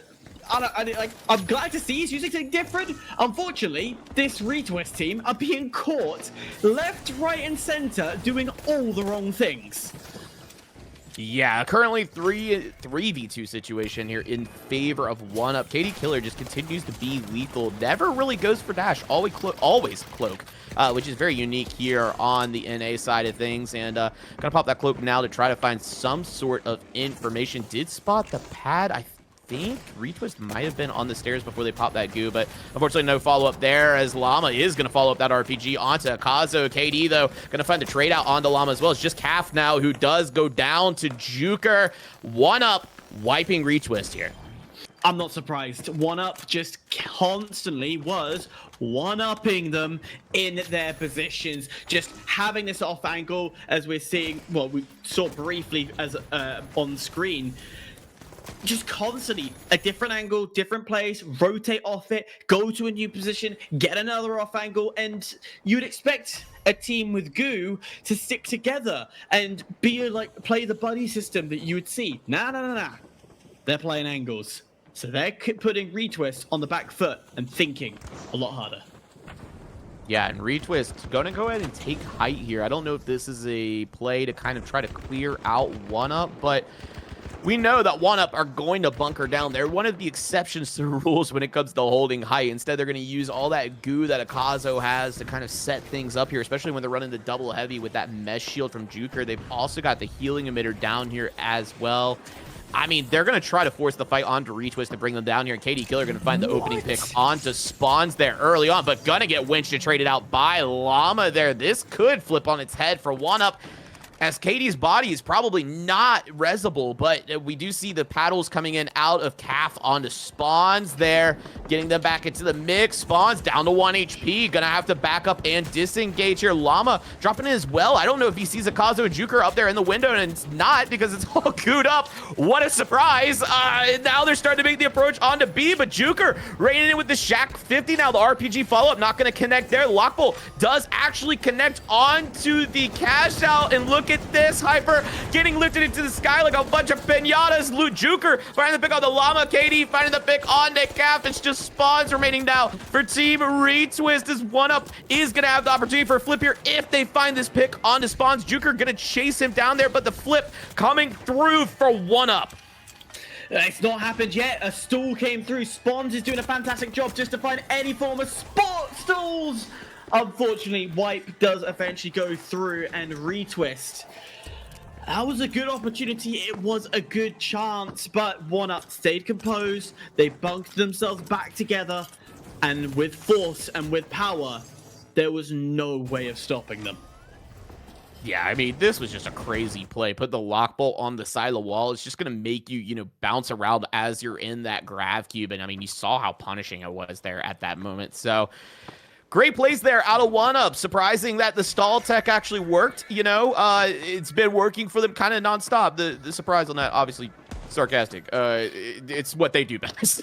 But Retwist gonna try to take height here over 1UP. Now they need to find this early pick on Akazo. I feel like that is the key to success. We watched actually earlier in Luck Cup, Fade, which is led by Astride, constantly try to bully Akazo down, and it winded up working, and they took the map off them. But Spawns finding the early pick onto KD Killer instead. Akazo did make it out of there. He was about 1 HP there for a moment, but has now gotten out with a full reset. And we can see Spawns and the rest of Team Retwist just trying to find some sort of information. Gateway has been set here. Not really sure for what. Maybe they thought the second gateway was deployed. Could be leaving that behind for their teammate as well, but we know that Akazo and Juker were just on the other side of that wall. Yeah, I'm not sure what that gateway was for, but hey, if you don't need it, you don't need it. However, Llama caught out in the open. That's not going to help himself. It looks like he's going to drop to the floor, and he will. Spawns having to drop back and leave the cash vault in an open field to sort out and help his team. Kafino left alive. 1v2. You have to come up with the most clutch of plays. The Bajuli's not landing, and Akazo having to bunker himself in, knowing the dangers that come with it. And Retwist are lucky to stay in this fight and able to fight for a little bit longer. Yeah, this fight's still ongoing here, and the Vault's still in possession of 1UP. It looks like Akazo maybe going to try to rotate this around, but Llama finding an early pick there onto Juker as well now. 3v2, no damage exchanged over to Team Retwist, so full and healthy. Meanwhile, 1UP down a member, and Akazo running for his life on the backside of Dome, just trying to get into Ozpoos now to try to get the plug. Plug does come through. Unfortunately, he still has to wait 8 seconds for Juker to get back into the arena. And unfortunately, down he goes. Llama finding the pick onto Akazo here. And the steal attempt now going to come through out of Retwist. KD is back into the mix, but nowhere nearby to stop this one. This box for now in possession of Team Retwist, as Juker has now gotten back as well. They can use the goo to their advantage here. They could, if they want, leave it, and they are leaving it. So all that creative work is now going to unfold. But as it calms down, as we slow down, Akazo rejoins the field. We're back to a full fight, and someone's vaping in the corner. Well, it's not vape, it's smoke, and immediately One Up wanted to take the fight straight to Retwist. And Spawns, a little bit aggressive of a push, did draw some attention away, and I think this might create for a nice little bit of a stall.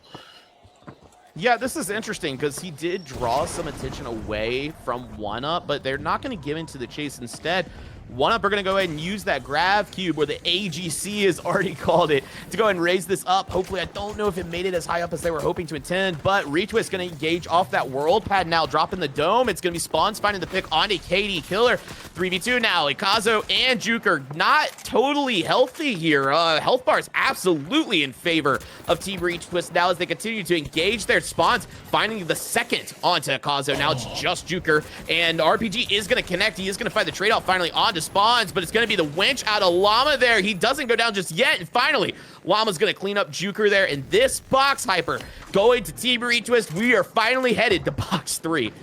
We're going the distance. We said how much this is going to be a great matchup, and it definitely has. Retwist realizing that playing at distance will massively help them, and so they are. We did see an attempt to also nullify not nullify, but glitch out the util. Unfortunately, Llama, we did catch that absolutely shocking throw from him. But one thing I will point out, Juker running Lockbolt. That's a sign that this One-Up squad isn't necessarily looking to kill on their defenses, but they're playing for stalls and delaying time. That is what I read from a Lockbolt. Yeah, and that's kind of been what One Up has been doing. I mean, we saw the value from the Lockbolt come in on Cash Out 1 against Redwall earlier. You know, it winded up raising Llama and Cap up into the air and just winded up cleaning him up. But Cap is going to find a pick with that Chimera onto KD. Llama finding the cleanup as well onto Akazo. It's now just Juker and Hyper. One Up are just on the back foot, it feels like now, for a minute. This box has been plugged by One Up.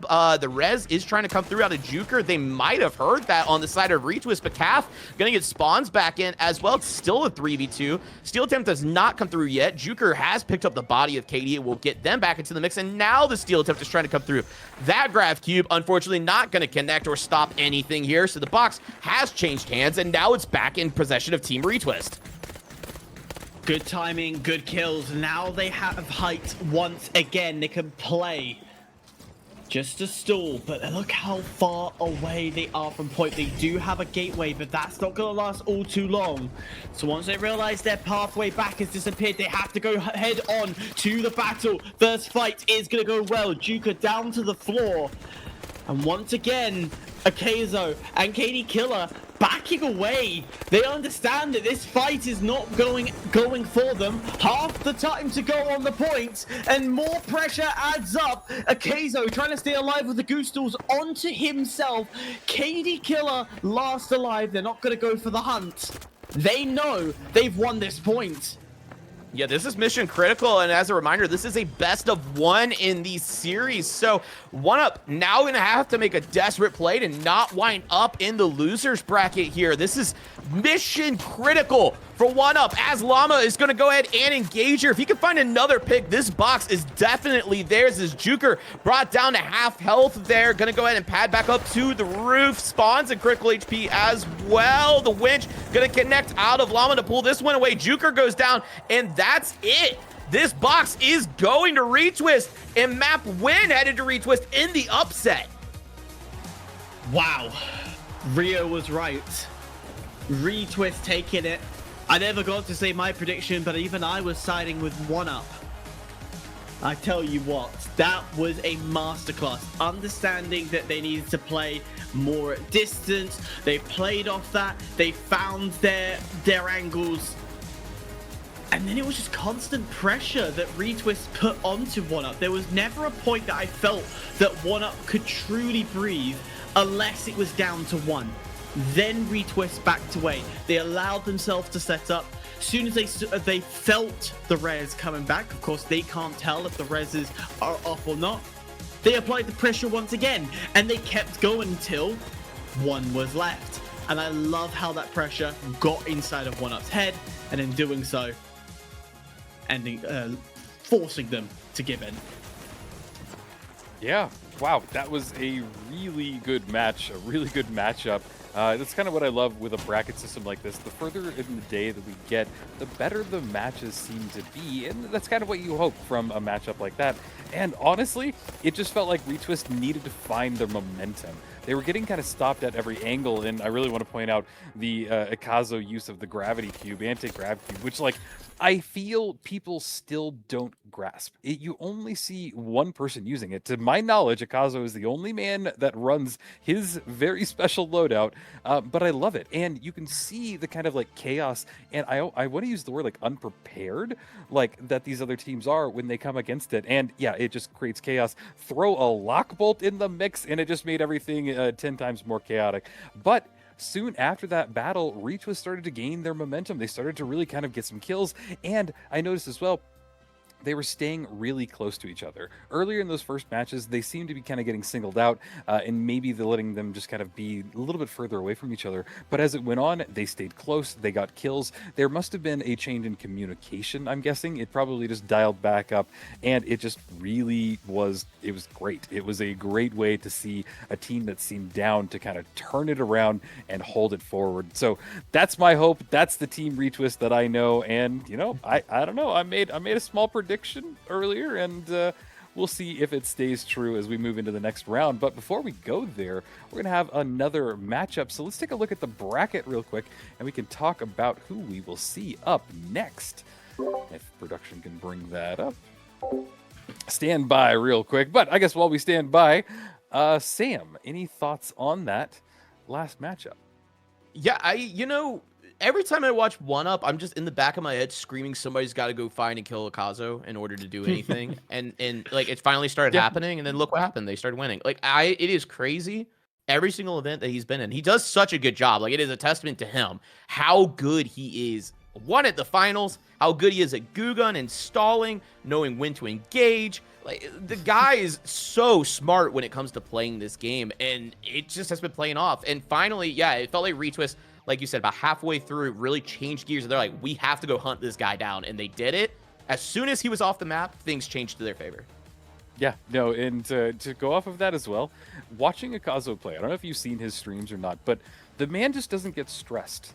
Like, no. I have seen him in the most stressful situations, and he's just like, okay, yeah. And even his comms are very just like chill, and you know, I think I've heard him like raise his voice maybe a handful of times in my watching him, only when it just gets super heated. But other than that, he's just probably the most chill guy with the biggest brain and, you know, the weirdest plays. So, you know, you got to give him credit. But here is the scoreboard so far. So Hyperactive, who will we be seeing next? It'll be ZND and Ignite the next battle going forward. A coin flip. Realistically, I know it says 6-2 here, but I'm going to be real with you. ZND's roster is strong, and they've got some, you know, got power to back it. So I wouldn't rule out ZND's presence. Ignite came out strong. BNB being the team they went against, and talking of BNB, not great for them, isn't it? Yeah, definitely not that great for them. And yeah, so Godspeed ended up taking that one away. Munchers and 1UP are still waiting to get some tallies up from everybody. But ZND and Ignite, Sam, I mean, you know, we had our pick last time, and I don't think it's fair. Who am I kidding? Go for it again. Pick a team. Who's going to take it in and bring us into Retwist? I'm going to take Ignite here. I do think it just depends, though, on their positioning and if Wacko can make the value happen on the BFR if he's not changing, you know. They just had some textbook plays that were so clean. That gateway reset there where they let the box go in that previous match against Bodies of Bodies and then just went ahead and retook high and, you know, flipped it over. That's something that's just, to me, another caliber of team in this scene. Yeah, and I mean, I have a lot to say about the BFR as well, but I'll bring that up later. because we have another matchup on Las Vegas Stadium. So I'm going to hand it off once again as we get our last match of round 2. Sam and Hyper, take it from here. I've got to disagree with you, Sam. Though I don't think it's Ignite's game. I think this is going to be a ZND game, but purely because of the unpredictability that comes from the Titan. Yes, it can hit. Yes, it can slam. But realistically, when it comes down to consistency, having Boo Boo on that heavy, having Metro as a light running the FAMAS, there's going to be a lot of points where they will hit their mark better than a Titan will. So I don't feel it. I don't feel it's going to be a full Ignite domination. I think it's going to be ZND with a tough fight. Yeah, this is going to be a close one, and you know, I'm glad that you disagree because it's going to be a fun one to watch here as they're not going to waste any time already fighting here. Angel taking a bit of damage to start things off. Ignite trying to find maybe some damage there. Gonna go back up as he almost goes down. Jax to Boo Boo, but Boo Boo gonna find first blood onto Dawn. Wacko getting ripped as well. Down he goes to Metro, who has just been absolutely frying today so far in these games, and now it's just up to Jax here for Ignite. Yeah, that's going to be a hard fight if you go and engage. So instead, it's going to be, where can I get those heals to come through? But you can see Metro, he's hovering with Boo Boo, still with height. So any attempt that Jax goes to try and get the heals coming in, not going to happen. You don't want to be pushing into it, but it's all good. Here they do drop away. Coins will go through. Ignite back in the fight. And we're pushing over to the safe site. Yeah, and one thing I want to keep my eye on, I'm saying this out loud so I remember it, this series. How much value does Metro find with the DMAT here? You know, it's gotten buffed in Season 10. It's kind of back in the picture. I'm curious to see how much value it's really going to provide in comparison, you know, obviously Heal Beam, because medium in a tricky spot. We're still figuring out the threes meta right now. It does seem to be shifting back towards HML at least. But is DMAT the move over Heal Beam? So like I said, speaking this out loud so I can remember it at least to keep my eye on Hyper. It's a good question. It really is. We've seen it work before, and we know in Season 8 it has been a powerful tool. But talking of powerful tools, how about this steal as it does come through? Looks to be free. The ice fishing hook nowhere to be seen, but instead a hole will come through. A re-steal will immediately come back in, as just like that we go from one steal to another steal. ZMD holds control, the drop comes in, and Metro's found himself height once again as he gets the opening kill. That is brilliant play, brilliant speed, and now just insult to injury, a complete wipe against Ignite. What a heads-up play out of Metro to just stay in the rafters there. He tracked both ends of that gateway and just did not give up positioning. He knew that they were going to run in there, take that gate, and then teleport back behind, and he was just pre-aiming it. Like, massive heads-up play there out of him. I mean, mad respect. And this box looking heavily in favor of ZND at the moment as Ignite maybe have time for one more push, Hyper, but is it worth going for a desperate push this early in this match? Yes. Absolutely, it's worth to going for it because you're not losing money. Nothing's going to go wrong. You might as well try, see where it goes. And I tell you what, with a bit of a split of players, it allows for 1v1s across the map. And Metro being the first one to get very low on damage. Jax will drop to the floor. Dawn, nobody able to find any luck on his side. Wacko left alive. The BFR does work. Metro will drop to the floor, but can he clutch up for the vault fight? That's going to be where we're looking next.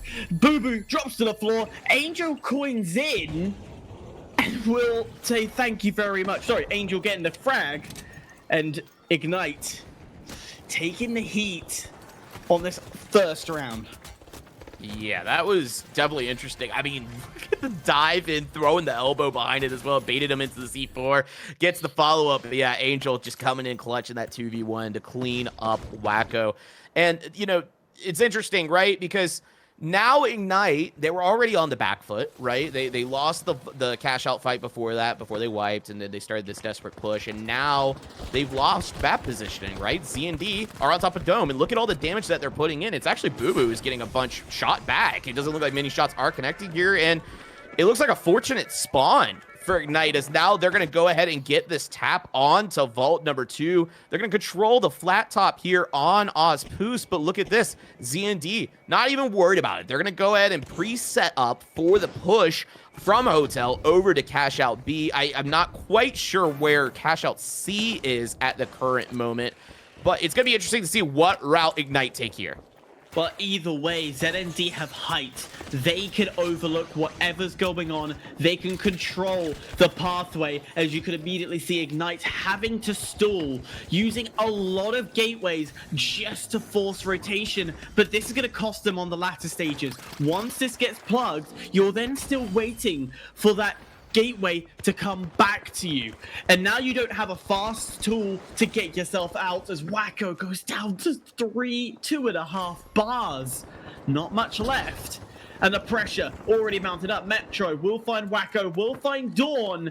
Jax left alive, who was sidelining the entire thing, will get taken down, and ZND, well, they didn't even really need to use much of their util to get that done. I mean, just absolute coordinated push yet again. The Z&D roster is just so coordinated in everything they do. You know, they were holding up on top of Hotel, like we said. Then you watch them pad all together from top Dome back on top of Hotel to reach out the entire time that they were trying to cross. Ignite was trying to cross onto parking deck, and it's just consistent damage the whole way through. Metro having a bit of trouble there, it looks like, with the pad. You know, just having a bit of fun. And look at this, though. Ignite on the flank, almost punching Boo Boo, gets him off of height. And now, Hyper, this positioning could favor Ignite. Granted, the wall is not open yet. So this push is going to be a little bit more difficult, but it has forced Z&D to go underground. And it looks like Ignite are going to go ahead and take the fight down to them. Yeah, but remember, DMAC can massively help you. Wacko, you've just walked past somebody. Angel will find one. So thank you very much. I'll take the free pick that comes from it. But the DMAC, remember, that could drop things down. That could open things up. Well, I don't think they need DMAT at this point. What's even the point when you've just got Angel doing most of the work and getting it all done and dusted? A clean wipe, and it looks to be game, set, and match ZND. Z&D just absolutely frying here in the threes today.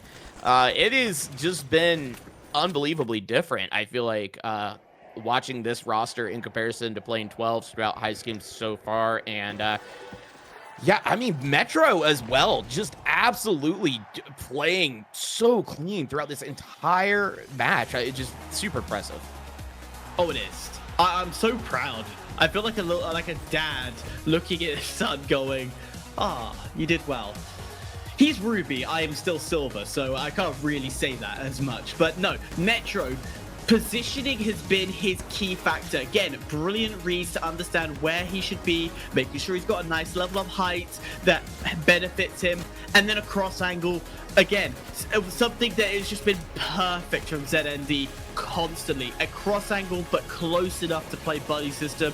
It's a well-rounded balance. Perfect. Is all I can say. It's just perfect.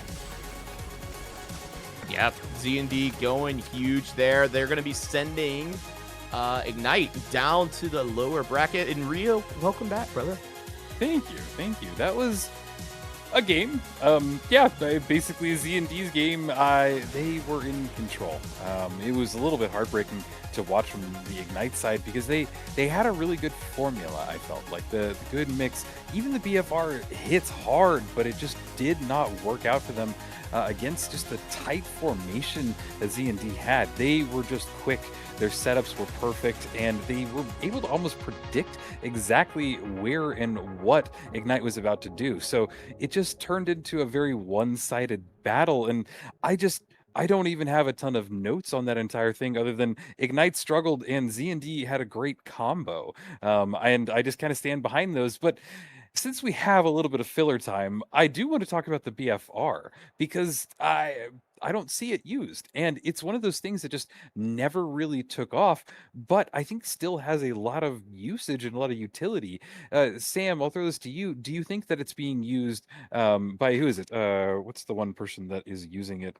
I had it in my notes, but Wacko. Wacko, yeah, Wacko's using it, and is this just his main weapon, or is this a Las Vegas kind of thing, or just this tournament kind of thing? What do you think? I've watched so much of this Ignite roster that I'm struggling to remember what if he runs other guns on other maps, because I every time I think of him, I think BFR, and it's always on Monaco or Vegas, which would be the two places that I would run it if you're going to run it. Yeah. BFR is interesting because, right, they released it. It was very dominant. People were like, oh my God, this gun's broken. Why did they give Heavy a sniper rifle? And then TGM 25, it was banned and you couldn't run Yeah. it. You weren't allowed to. And so that was around PHL season 2. And everybody was like, well, we're not going to use it pretty much because, it's banned at the major. Let's just use this to practice with everything else. And I feel like since then it received like a nerf or two, maybe, and Yeah. now it's just kind of forgotten. So I Mhm. don't know. I think it's one of those very situational weapons where it can, in the right hands, provide a lot of value, similar to like the LH1. But I mean, even in the light pool right now, we have such a high variety of weapons that it's just hard to say at the moment. Yeah, I think that's a great way of putting it. And it's such an interesting place to be in where we're still seeing people pick up stuff that you would classify as forgotten, but that's kind of what I'm hoping for. That's what I love to see because kind of like the gravity cube, you just don't know how to play around it or against it. And I think that that's kind of what's fun because you have these teams that have these, plans, everything set up, and then you get a wrench thrown in it and you see what teams can adapt and what teams can't adapt. But talking about teams, we have two coming up that definitely can adapt, and that's Team Retwist and Z&D. They both have been putting on amazing performances, and yeah, I think Hyper. I have not asked you, but let's do your takeaway on who will win this next one. Ooh, really? On this one? Like, you could have chosen any other one, and you picked the one that could be the biggest coin flip of them all. It's going to be hard to say. Retwist, I feel, are a hit and miss style of team, where some days it could be absolutely amazing, some days it just flops. And I will be quite harsh like that because it is how it is. They're really good or they flop. Today they're on the really good streak. They're fired up. Everything's working the way it should be. But we're seeing how well ZND are played against what should be quite difficult rosters, and they're making it look easy. So it's 50-50. I'm going to lean Retwist and say they're going to take it purely because they are fired up and they're not on their flop stage right now. Okay, so that's a pretty bold words for Retwist. Are they going to flop or keep going? I am still standing behind my prediction, but Sam, who do you think is going to take it away? I think I've got a negative win rate right now. I'm not doing well in these predictions. I'll go to the other side of the coin. I think Z and D are moving so well as a unit now. That last game against Ignite, I think Ignite were struggling to play as a unit. Wacko getting caught out a lot of times in a 3v1, which you're not popping off on the BFR in that regard. It's only 5 bullets. So, I think it just depends on the fight. I actually, to what Hyper is saying, I do agree with as well. Does it depend on if Spawns and Calf are just online, which they have been today? That, I will say, is the big difference maker as well. So I'm going to go Z&D off of what I just watched, but I also would not be surprised if Retwist take this. Well, all right. And production, just to clarify, are we taking the break now or after this match? Okay, so everybody just hang on for a quick minute here because we're going to take a little bit of a break and get our next matches set up. And basically, if you can't tell, at the lower bracket, there's a few matches that are just now getting sorted. So they have to play out, and we need a few minutes to let those play out. So stay tuned, and we will be right back with more action.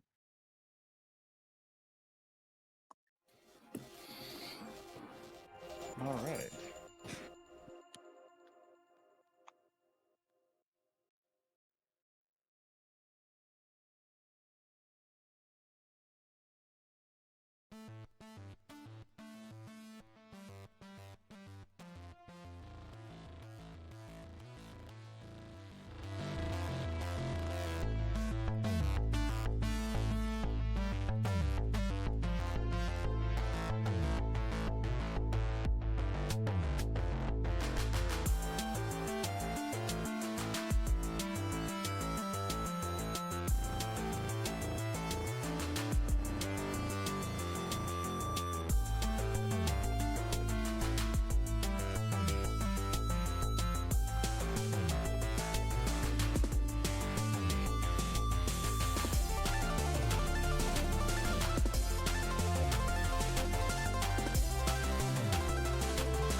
Hello and welcome back, you beautiful people, to the Heist Games.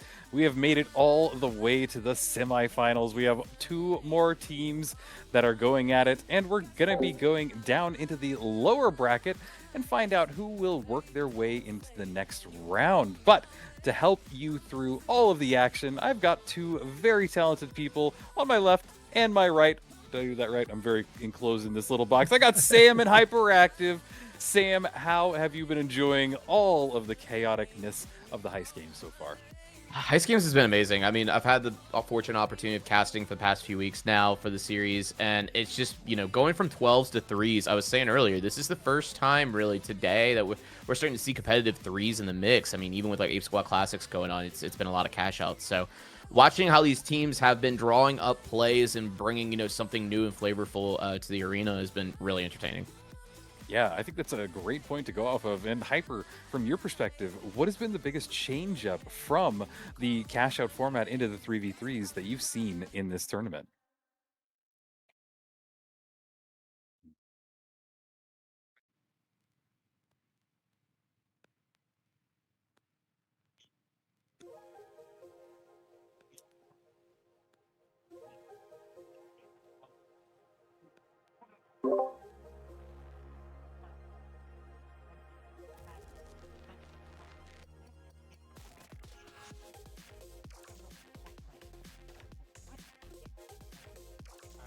Interesting. And with that said, we have now the lower semifinals coming up in just 2 minutes now.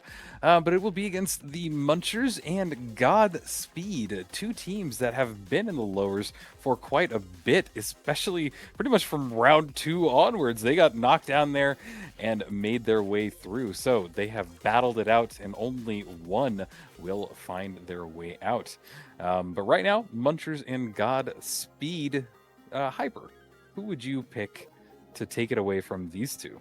We haven't seen him for a bit, so. Oh.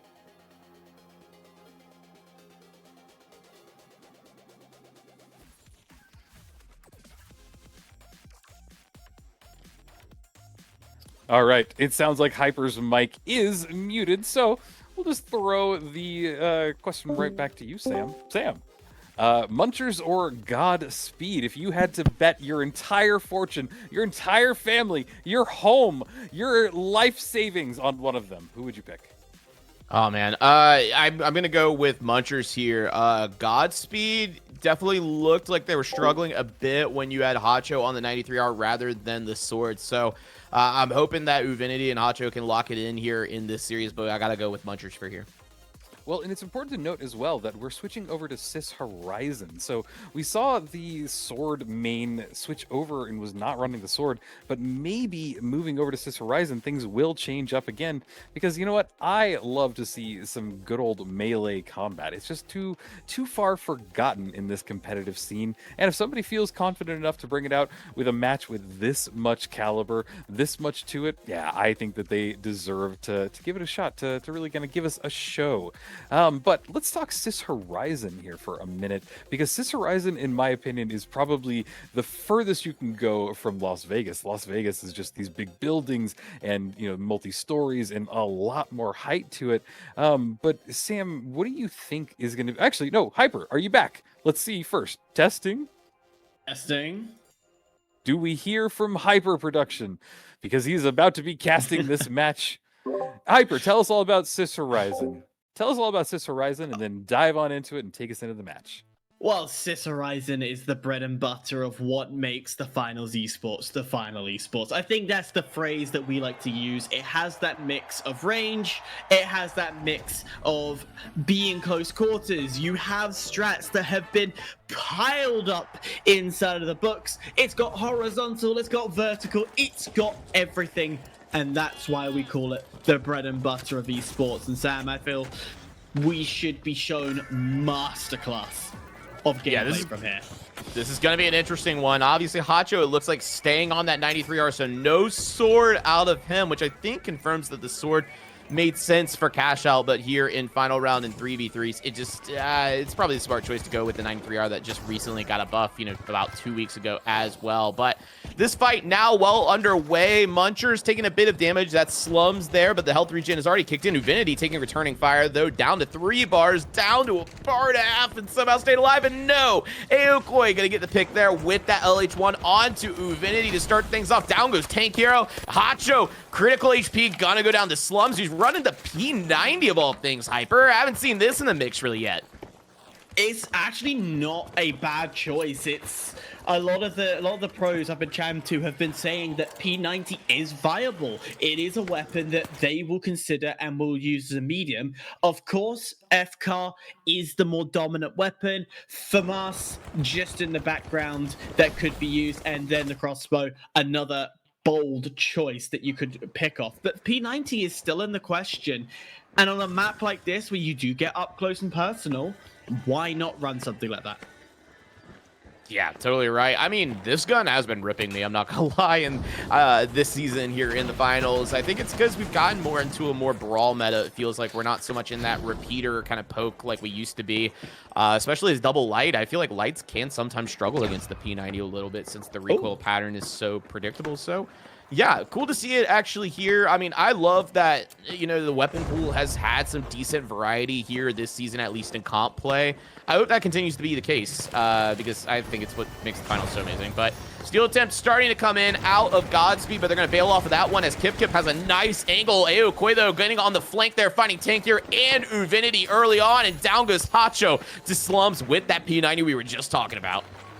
Yeah, shred is what you need to see. But again, it's Aokoi doing God's work and getting it sorted. We are seeing as well, which is quite surprising, the AMP, oh, the name's gone out of my head. That beautiful... the APS. APS, there it is. It's a letter and a fax machine in my eyes, but it's nonetheless a strategy that you don't see. Clearing out the site, making sure there's no utility that's on point. That as well, being useful, both sides running it. Yeah, it's very interesting. It's something that Godspeed is kind of, I feel like, known for a bit. They use it to get the C4 and utility off of the cash out before going for steal attempts like they're doing now. Starting to get rushed down here. Aokoi gonna find one, Slums finding 2 there. Down go Godspeed. First box headed to Munchers. Yeah, not surprised. Last ditch effort. You gotta go for the steal. At the end of the day, you're full committing. So you're not going to step off and everybody around you just gets dropped to the floor as they're body blocking. So Godspeed, not the strongest first round, but they know their capability. They know they can fight their way through and bring themselves back on top, bring it back to another round. Because if they lose this round, they're out. Yep, it is a best of 1. So everything matters here. Every single box, every single push. And Aokoi go ahead and putting in some damage there onto Uvinity before bailing off on that climb there. But it's going to be Godspeed who continues to hold height, at least for now. Kip going to rotate through the window as Cash Out B does linger above. Not sure where the vault is just yet. It seems like it's hanging outside of the offices here, so nobody's really going for it just yet. And overall, now it looks like a game of intel, just trying to figure out who is going where, what value picks they can find. Hacho taking a bunch of damage, and I'm not even sure if it's from a gun or if it's just from the burning that's going on around there, but nobody making a play for the vault just yet. Now, Muncher's going to go ahead and try to get a plug here. Unfortunately, they're going to get met with Godspeed as Slums is brought down to critical HP, but that H+ out of Aokoi going to bring him back healthy as well. Gateway being deployed now as Hacho tries to move the box underneath. They're 1 level beneath, could be met again by this Muncher squad, and Aokoi finally finding the opening onto Uvinity, going to take them out of the mix now. Hacho taking a bit of damage as well, but trying to return some fire. Kip critical HP. Tank Hero going to find the pick onto that one. Tank Hero trying to get out of here, but he is being chased down by Aokoi, who has continued to show off this match and series. Aokoi finding the pick onto Tank Hero. Down go Godspeed again. Munchers gonna get control of this cash out. Messy. absolute messy play, and that's from both sides. The hesitation, they want to try and get the rotation of the vault, but at the same time, as soon as you touch it and move it, you give away your location. So both teams almost playing hot potato in the entire situation, and it just left for fights to end up being solo 1v1s, and at the end of the day, Munchers took advantage of the mess. And I can't even compliment that Munchers did a good job in fighting it, because as I said, they too were playing the messy game. Yeah, on a map like Sis Horizon as well, where, you know, there is a bit of height, but it is relatively level on each level here. It was interesting because, yeah, both teams constantly rotating height off of each other instead of just holding on. Godspeed tried to for a minute there and started to find some success, but they winded up dropping down as well for the vault after Munchers delivered it right to them, and that winded up flipping on its head. Munchers winning that fight and getting the plug, and now look at this. Tank Hero and Uvinity just kind of in a standoff on the other side of this door. Interesting play as time continues to dwindle down on this cash out that's being held by Munchers. Just playing for information. And that's a piece of information that Uvinity definitely wants to see. Now they know that they're a floor below. Go for the heights, which is a common broken record we will start to say, but there is a C4 that will be exploded, drops down 2 floors. That's going to be a big move. Standardized position. Now you're going to have a team member above, so if they try and jump up a floor, Godspeed will be caught out into a trap, but instead they don't play it full into a trap, go in for the fight. We've seen Godspeed down to Uvinity, left alive and taken out. And that's game, set, and match. And Munchers advance forward. Yeah, Munchers just continuing to dominate. Sorry. Aokoi, just lots of opening picks, just high value on the light, just continues to do so all day today. I'm very interested to see this final scoreboard, as it seemed like he was always on the flick. Look at this right here. Aokoi just right behind, finds the pick onto Uvinity early on. Hacho's trying to go in, and Charlie's not even looking at him. Aokoi's finding the second one. Like, nobody's looking at him. What are we doing, guys? Ao's just popping off. Yeah, right place, right time. Aokoi dashing around, and again, we pointed this out before. He's not even running invis. We think I believe he's using Vanishing Bomb, which is helping, but he's not using a util that would give him that ability to sneak up to that nth degree. But he's doing it in such high, beautiful fashion. I love this Munchers roster, and it is proving to be a thorn in the rear end as they are in the losers final. Yeah, big plays there overall, and yeah, let's take a look at the scoreboard here. 9-0 out of Aokoi. There you go. That says all that. Yeah, that confirmed everything I thought was going on there. Yeah, you know, it's really funny to me because when I'm taking my notes, I just try and write down notable things that I think really stand out. And I always feel bad when I don't have a ton of notes, but then I see the scoreboard and I see something like that. It's like, that's why I don't have notes. There, nothing really to note. The P90 got played, and my God, did the P90 hit? Like, I love seeing that. I think that it has a place. I think Sis Horizon is a good map for it, but I still think it's a little underpowered, but I love seeing it in a really powerful hands because it just proves me completely wrong in that. On top of that, the Munchers seem to immediately shift over into a setup mode. Like, they found their footing, they got in control of the cash out, and there wasn't a moment there that they hesitated and tried to figure out a plan. They just immediately switched over, got a setup, got a hold, and were able to kind of control the point basically every time that they got it. There were several pushes coming in from Godspeed, but they were just basically stopped down in their tracks. And yeah, just taking a look at that Aokoi, like, he's a demon. Like, that is a absolute man that you want to be afraid of. And it's really kind of cool to see how far that they have made it through the lower bracket, have fought their way out, and they've basically made it out of the loser bracket, which is pretty cool. They get one more shot coming up. But yeah, we're in a good place for the losers teams because they have really worked their way up.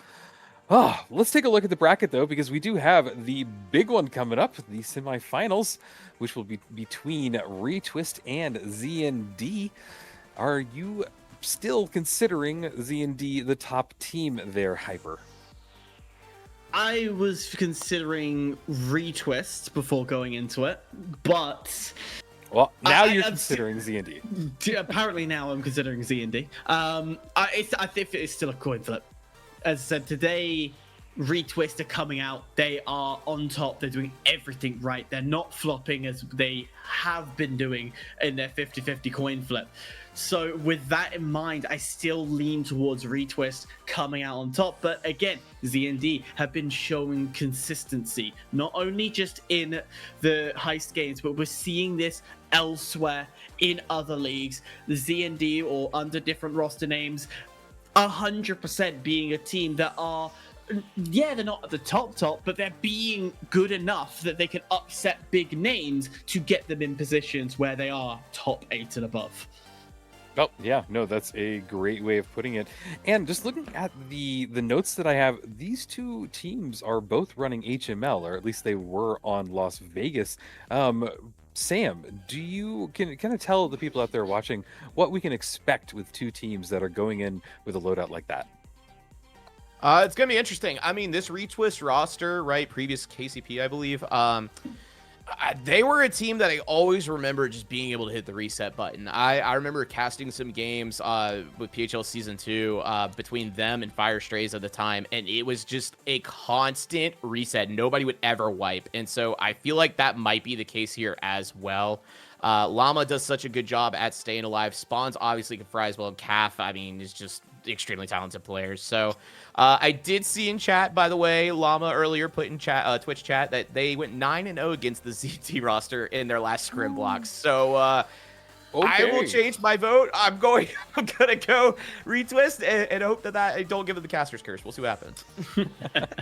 I think that's a great prediction. I mean, I made the prediction of Retwist a long time ago, and they've stayed pretty strong through it. But, you know, one interesting thing that I was mentioning from the HML is that I think that we're going to see just a slower team play, because we don't have, you know, an HLL, or we don't have, you know, two other, you know, just messy compositions. You've got kind of a more standard composition, and I have a feeling that we'll probably see the healing meme coming out. I don't remember exactly in my notes if this is one of the teams that brings a DMAT out or not, but just knowing that they can kind of pocket around their medium either for movement or for healing, I think is really important, because we're going to see teams that are going to go not for team wipes but team escapes more. How often can we get out of this situation, go back, reset, and get back in it and try again? And that's kind of what you want, because that's what you see from these professional teams. They know how to not overcommit to a situation, and that's what makes things really interesting, because you have these tiny little flashpoints of almost like peeking, prodding, and seeing which team kind of has the little bit of an upper hand at the moment, but then everything turns, and then you have a chaotic flashpoint where these two teams just absolutely battle it up, and it's almost a coin flip most of the time. And with these two teams, it's gonna be pretty interesting, minus the fact that that Sam just brought up there that might sway things just a little bit. But yeah, I think that it'll be quite an interesting one to get into. And not only that, but on Sis Horizon, we saw a lot of Vegas going into it, and I mentioned earlier that Sis is such a different map than Las Vegas, and I think that it'll really play to both of these teams, especially running the HML. You have a lot more movement. You don't have the gateway, or no, you do have a gateway, because if you're still running light, but you have all of the options, you have all of the people, and you basically have the cards stacked for you. But I feel like a little bit of a broken record, because HML doesn't seem to be kind of the way that everybody's moving forward, but it is how we've ended up today. So I don't know. We're kind of going to see the battle of the battles. But production, are we about to get into it? Can we get an update on that side of things? Just a tiny little game crash, but I guess that gives us more of an opportunity to just chat about everything that is going on. And I think that, you know, one of the interesting things that I'm seeing come up is the fact that, like, we're seeing some things used in the new season, like the crossbow. We've even seen the shockwave a couple of times, but they're not really used. And we'll get into that in just a second. But I think Sam, you want to give a shout out to some of our wonderful sponsors that have helped us make it here so far. Yeah, so these teams are not only playing just for $1,000, they are also playing for some products from Cherry Extrafy, who have helped sponsor the Heist games from this far. They're giving away 3 Cherry M68 mice and also 3 Cherry K5 V2 keyboards to the winning squad. So not only are you winning some cash, you're winning a brand new set of peripherals if you win the Heist games. But also, big shout out to our partner community Discord, Codebreakers. I'm one of the co-owners at TFC. We work with Codebreakers all the time as well. Amazing community. Highly recommend you check out their Discord, discord.gg/codebreakers. And also, big shout out to the rest of the community Discords and TOs who have helped make the Heist games happen and pull us all, together. And finally, if you're watching this thinking this looks expensive to run, well, you would be right. Even with so many volunteers, these Heist games are actually not exactly cheap, which is why we reached out and partnered with Dubby. It's a clean energy drink mix, no sugar, no jitters, no crash, just steady focus so you can perform when it actually matters. If you want us to support the event and help us keep doing more of these, you can head over to dubby.gg and use code HEISTGAMES for 10% off your order. That's dubby.gg and use code HEISTGAMES for 10% off your order. Absolutely. Definitely check out those amazing people that have helped out this stream, this broadcast, this tournament, and everything to really kind of kickstart the final scene, which we definitely needed. And it feels like we are really back in the swing of things, and we've even got sponsors going on, so that's awesome. I can't believe that they're giving away a keyboard mouse to the winners on top of money. It really seems like an amazing deal, but I have yapped long enough. You are here for the action, you're here for the chaos, you're here for everything that makes the finals, and I'm going to pass it off again to the two wonderful people that you know, love, and love to hear, Sam and Hyperactive. 3 members going into this game have competed at the Grand Major in 2025. They're looking to go one step further and win the Heist games. 2 very different stakes, but feels just as good to win this match. Very true. Yeah, actually, good point. I forgot that actually worked out. I was like, who's the third? And then I realized Boo Boo's on Z&D. So yeah, put it all out there. But don't worry, I know how to maths. We're all good. No, you're good. So interesting, right? HML, Rio talked about it, right? We have the heal beam on Calf, but we do have that DMAT on the side of Metro. So I am curious to see how this one shapes out here. And look at this. Metro opening a wall early on, trying to find some sort of insight there. But Llama is currently in hot pursuit, but he's going to get winched by Boo Boo there. Metro going to confirm the kill. 3v2 currently as Spawns reigns in onto Angel there now. 2v2, pretty much equal. Boo Boo gonna trade that one out. Now a 2v1. Cafaneo, half health, gonna hit the fib, but Metro gonna find that one, and it's just Llama remaining on the side of Retwist, and down he goes. Hyper, Z&D winning our first fight. Yeah, but there's been changes on the side of Retwist. We're seeing Llama changing up to the SA-12, and this has been a weapon that has been publicly known for Llama to be a weakness. He has been working so hard to be better with it. We clearly see he's good at running the shack, but the SA-12, that's another question itself. A difficult and brutal and punishing form of weaponry. So we'll see. We'll see how it unfolds for him. Yeah, we will see there. Retwist struggling there in that initial fight. Just some nice plays. That counter witch out of Boo Boo really flipped that one around. And Metro started things off. He has been on fire this map. And he finds the first one on the Llama. Finds another one on the Calf as Boo Boo gets the pick on the spawns. And again, Retwist getting wiped very early there. Cafino stood there, allowed the kill to happen. They want a quick reset. Their push, they were just caught out from a cross angle that they did not spot. And in doing so, what can you do? Take the wipe, reset, go back at it, approach at a different angle. But look at this map manipulation. That's a marathon run. I'm not running that distance. I'm telling you that now. I'm with you there. And yeah, Retwist looking for a re-engage. Maybe third time's the charm here as this cash out only halfway done, actually. But Metro, once again, finding the opening pick onto Cafaneo. It's just once again a 3v2. Metro absolutely been beaming this entire map, and honestly, this entire tournament today for Heist Games Hyper. It's been beautiful to see Metro popping off. But Cafino down, the medium, the critical player. Need to get him back up, reset once again. And it begs to the question, how many times can you be beaten to the floor before you call it quits. Answer, one more attempt.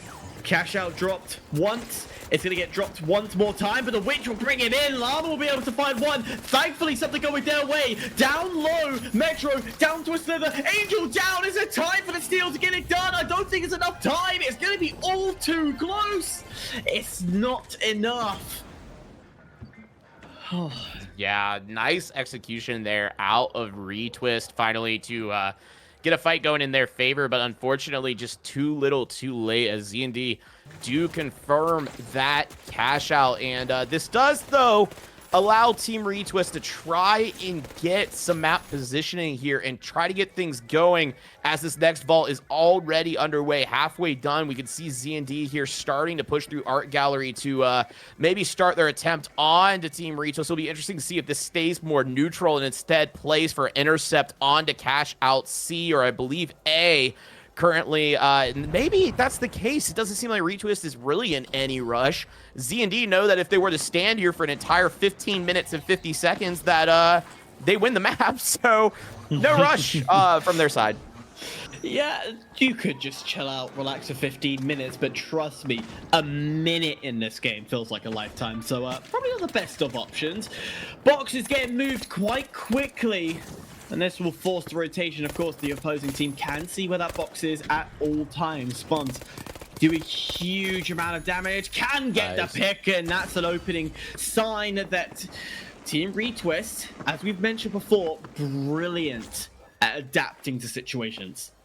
Yeah, great shots there out of Spawns. I mean, just controlling 93R. I mean, that's previous TGM 25 competitor right there. And Plug coming out of Llama. He is in critical HP, though, so gotta be careful as he hits this cross back across. Luckily, the shots from Boo Boo did not connect there. The health regen finally gonna kick in here as things have reset. And this box currently in possession of Team Retwist. Calf in a great spot here with this Chimera ringing in onto Boo Boo, just absolutely punishing them for being down low, and Spawn's gonna find the pick there early on. So now 3v2 as Angel gonna go ahead and rotate underneath and maybe try to hit the flank, but Metro also behind, not even nearby, gonna get picked by Spawns again, who continues to provide a ton of value here. Cash out now a quarter of the way complete. Any amount of stall here on killing Angel is honestly worth it. Do not get in a rush to wipe this out. You still have 5 seconds until Boo Boo coins in, and there you go. Pretty much textbook. Get him down. I think that there was 2 seconds left on the coin timer. 2-1. It got a little too close for my liking, but again, beautifully done. Llama in a compromised position, but thankfully you had his teammate Spawns and Confido just there waiting for it to happen. Z&D, since that first pick went through, they were spread out. What was Boo Boo doing? Why was he solo pushing a site so out to the open when objective 1 is to get the wipe? Yeah, definitely. Yeah, definitely a bit of a misplay there on that approach. They maybe didn't know that Spawns and Calf were holding up top. And yeah, he just got punched. I mean, you are on the heavy. You have the biggest hitbox. It's kind of free damage as you're making that cross here, but look at this. Winch does connect. Calf and Spawns going crazy. Finding one on Boo Boo and Angel. Llama finding the pick onto Metro and Hyper. All of a sudden, this Z&D team just kind of in a collapse as Retwist have flipped this match onto its head. Oh, you wanted distance, you wanted action. Both of these semis, well, technically this is the winner's final, is going to be all so interesting as we go the distance. And I love the way Retwist have stepped up the game, took full control, but admittedly, they were playing on a site where once you put it in, it's a lot easier to hold. Yeah, totally right here. And look at this. Spawns getting up into God spot, looking over onto Z&D. This is the perfect place you want to be if you are him. Hopefully, Llama and Calf can go ahead and rotate back over. They do have the information that Z&D are bunkered up onto Cash Out A currently. I thought it was D. No, D. Sorry. Shots are ringing out, though, from Spawns over to Z&D now. Nothing really going to come into fruition there as Calf is still down to 3 bars. This does give plenty of intel to Retwist on how they want to make this approach for the plug. It makes it hard. Of course, D is the one that's just a bit closer, so naturally you want to push there. But you could do a long wrap. You could go into those center buildings, push all the way across and push to A. However, it's going to be clearly read by Z and D. So at this point, all that Team Retwist is looking for is one pick. One pick that will force C&D to go in a soft reset, and then from there you could start pushing up. And has there been something that we've missed that Spons has found? As he's going for a wrap round under the lights, and that twist has found a way to D. Yeah, interesting though. Got a little scary there for a second as Llama was actually split from the rest of his team. Luckily, nobody spotted that and collapsed onto it, but Metro using that DMAT now to get his team back down onto Llama and Team Retwist, who are going to use this pad to go ahead and reset height. Nice RPG there out of Llama, and the winch is going to connect, finding two on the Metro and Boo Boo. Last one is Angel. Down he goes to Cafaneo. Team Retwist going to continue to hold on here. I love that bait. It was such a bait to leave the bounce pad out, and there you could just see the winch landing from Llama. Oh, I love a mid-air winch. Oh, show me again. Keep feeding me the juicy winch. Yeah, big plays there out of Llama as they're going to continue to hold on here for Team Retwist. Z&D back into the arena here. This push is going to be a bit interesting as they are once again going to have to push into the high ground here, but this building does have quite a bit of cover to it. Oh, nice pad play here. RPG does connect, not for a ton of damage, but for plenty of information. The DMAT coming in out of Metro now to bring that box down to their level. Gonna look to maybe make an attempt happen here, but Llama gonna go ahead and drop the dome, start ringing in with this shotgun here. Gonna find one. It's gonna be onto Booba. That was Spawns who finds that one. Llama, though, the winch does connect here. Metro gonna take him down the calf. Gonna trade that one out. Z&D down again, and it looks like Team Retwist Hyper are taking this one. Yeah, not enough time. There's about 20 seconds left. Even if you spawn in, Z&D will not be able to push. But well done, Retwist. Took them a second to realize how Z&D played. They knew all too well. Once they had their mindset, their game plan under lock, they slowed down. They then realized, hang on a minute, let's force them into our traps. And as I said, going into Sis Horizon, this is a game where the strat book is endless.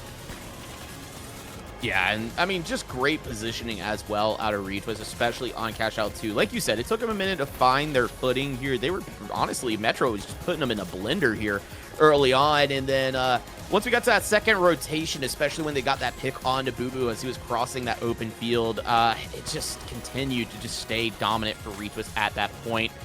Just kept their foot on the gas to just keep Z&D on the back foot. So many highlighting moments. So many critical kills. This one here from Spawns quickly catching out most of Z&D, which then led for this very questionable push. And I would love to sit down with Boo Boo and ask, what was the game plan on the second cash out? And that wild push, because it did not feel like Z&D were coordinated at all on the second cash out. Yeah, and that beautiful play there from Llama with the follow-up RPG, winching, finding two, just continuing to just pop off with that SA-12. I think you mentioned earlier, this is a gun that he's trying to work on. It seems like at least the practice has started to pay off for him. Yeah, definitely has paid off. And, well, 4-4 from Llama, that screams volume, but it spawns carrying the team 9-2, nearly double digits there. We're getting close to a double-digit game, so won't be long until we see a 10. Yeah, that felt like an actual matchup. Like both of those teams had skill, they had strategy. It wasn't just kind of a chaotic push and pull. What I really saw from both teams was if they were able to get the vault plugged in, they were able to basically hold on to that cash out. What I saw were two teams that are very defensive oriented. They knew how to get it, they knew how to hold on to it, especially on Sis Horizon, and it played out basically that way. Team Retwist were on that last cash out, grabbed control, held on to it. You saw ZDN trying to go for some really almost panic pushes towards the end, and they just got obliterated. That winch pulling him out from midair, pulling him in, just detrimental towards the entire team, the motivation, just what you don't want to have happen to your team. And that was really the end. That was the moment that it solidified that they would not come back from that. So it breaks my heart, but yeah, they still have one more opportunity because ZDN is now thrown back down into the losers bracket. But I made a prediction a little while ago. It feels like a few hours ago, and I don't know, but my boys are still sitting strong now that the caster curse hasn't hit them yet. But it just might or it might not as we start to look at what the lower finals might be. So Hyper, we have seen both of these teams, ZDN and the Munchers, play a lot, but what can our viewers expect from a matchup like this? It should be interesting. Munchers, of course, getting knocked out against Retwist in round 1, meaning that they are on their Cinderella run, and they've gone up against some hard people. Seismic, okay, maybe not, but 1UP, which is a Keizo's team. That's a big upset to have there. And then to go against Godspeed as well, a good solid fight. Seeded 3rd, while Munchers are seeded 5th. So this fight should be essentially the kind of motivation that Munchers have to go, yes, we can take on anybody, and then place it against ZND and see where it goes. That's some confidence coming out for the Munchers, but we will see. And I guess Sam, same kind of question thrown to you. What do you expect in a team that is both so close in skill and seed, and with so much on the line? Yeah, I think Z and D are going to be taking this one personally. I mean, they're still just being led by Boo Boo, who is obviously very experienced in the scene. And on top of that, I mean, Metro just came out so hot at the beginning of that game. Yeah. I do think they got downloaded a bit by Retwist there on the 2nd and 3rd rotations. But if they can come out and continue to stay hot throughout the map, I think they take this one. Yeah, and I think that that's a good prediction too, but doesn't really bode well for kind of what's been happening if we just get a matchup again of what we just saw. I personally want to see the Munchers go after it because they have been in the lower bracket since the beginning, basically, but they have fought their way, they have survived, and they've made it. So in my opinion, I think I want to see Retwist versus the Munchers go at it because that might be a little more exciting. But at the same time, honestly, what we saw in that last matchup was pretty damn exciting. So I think that we have, a matchup no matter what, no matter which way we go, and we're just going to continue on Cis Horizon as well. So, I think it's been said multiple times, but this was the proving ground of the scene. It still continues to be. They've got strats, they have counter strats. This is just one of the most played out battlefields in the entire game. So it's going to be exciting. It's going to be fun. And yeah, I am hopeful that Munchers will make it, but I don't really know. Chat, I'd love to hear who you want to see in the grand final, and remind everybody that we're not playing just for multi-bucks. This is real bucks. This is $1,000 plus a keyboard and plus a mouse. I'm going to be honest with you guys. My keyboard right now, I bought when I graduated high school. And let's not talk about, that's a double-digit number there. We're not going to talk about how long ago that was. Old. Sorry. Yeah. Oh, I'm old. I have a house and a wife, and I'm an old man. But yeah, mouse is probably only about 3 years old. But honestly, I regret not signing up because I obviously could have won this and a new keyboard, and that would have been the easiest route for me obtaining those, obviously. Sure. But with all that said, we're gonna get into it, and we're gonna find out who takes it away in the lower finals, and who continues to hold on to that chance of winning a little bit of cash and a little bit of peripherals in their back pocket, if they can fit a keyboard in their back pocket, that is. So, with further ado, I'm going to pass it over to Sam and Hyperactive to take us through all the Cis Horizon fun. I knew Rio was a pro. Absolutely knew it. Have you seen him with a CL? That's something in itself. Shout out real quick, Cold Rolled Pot Metal saying that bro's really life maxing. Yeah, no kidding. Rio's got something I don't. So I got to take lessons from that guy next time I see him when I see him at TGM this year. Speaking of which, chat, I hope you're buying your tickets. I'd love to meet you there.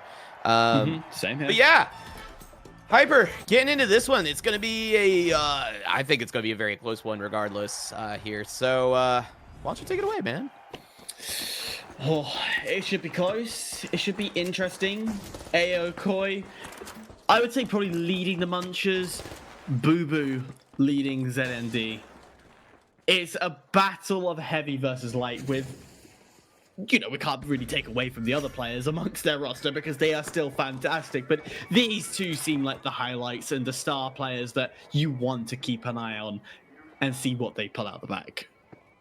Yeah, and it looks like Munchers are going to go ahead and start to make this approach onto ZND. And we see Metro already starting to get a little bit aggressive, trying to find an angle onto this Muncher squad. And we've seen how hot he can be out the gate, but it's Aokoi also on this LH1, which we have seen be more than capable. And the pads are out. Metro finding first blood again onto Slums. Aokoi going to use this H+ to go ahead and get Kip. Try to get him up and healthy. Unfortunately, a lot of that is going to miss there. And Metro going to continue to fry. Kip going to find Boo Boo there. Angel finding Kip, and down go Munchers. Z&D coming out hot.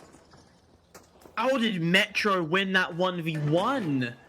Aokoi had the upper hand. He had the first shot. He had the health down to where it needs to be, but Metro just found head. It's 3 shots onto a light. That's all he needed.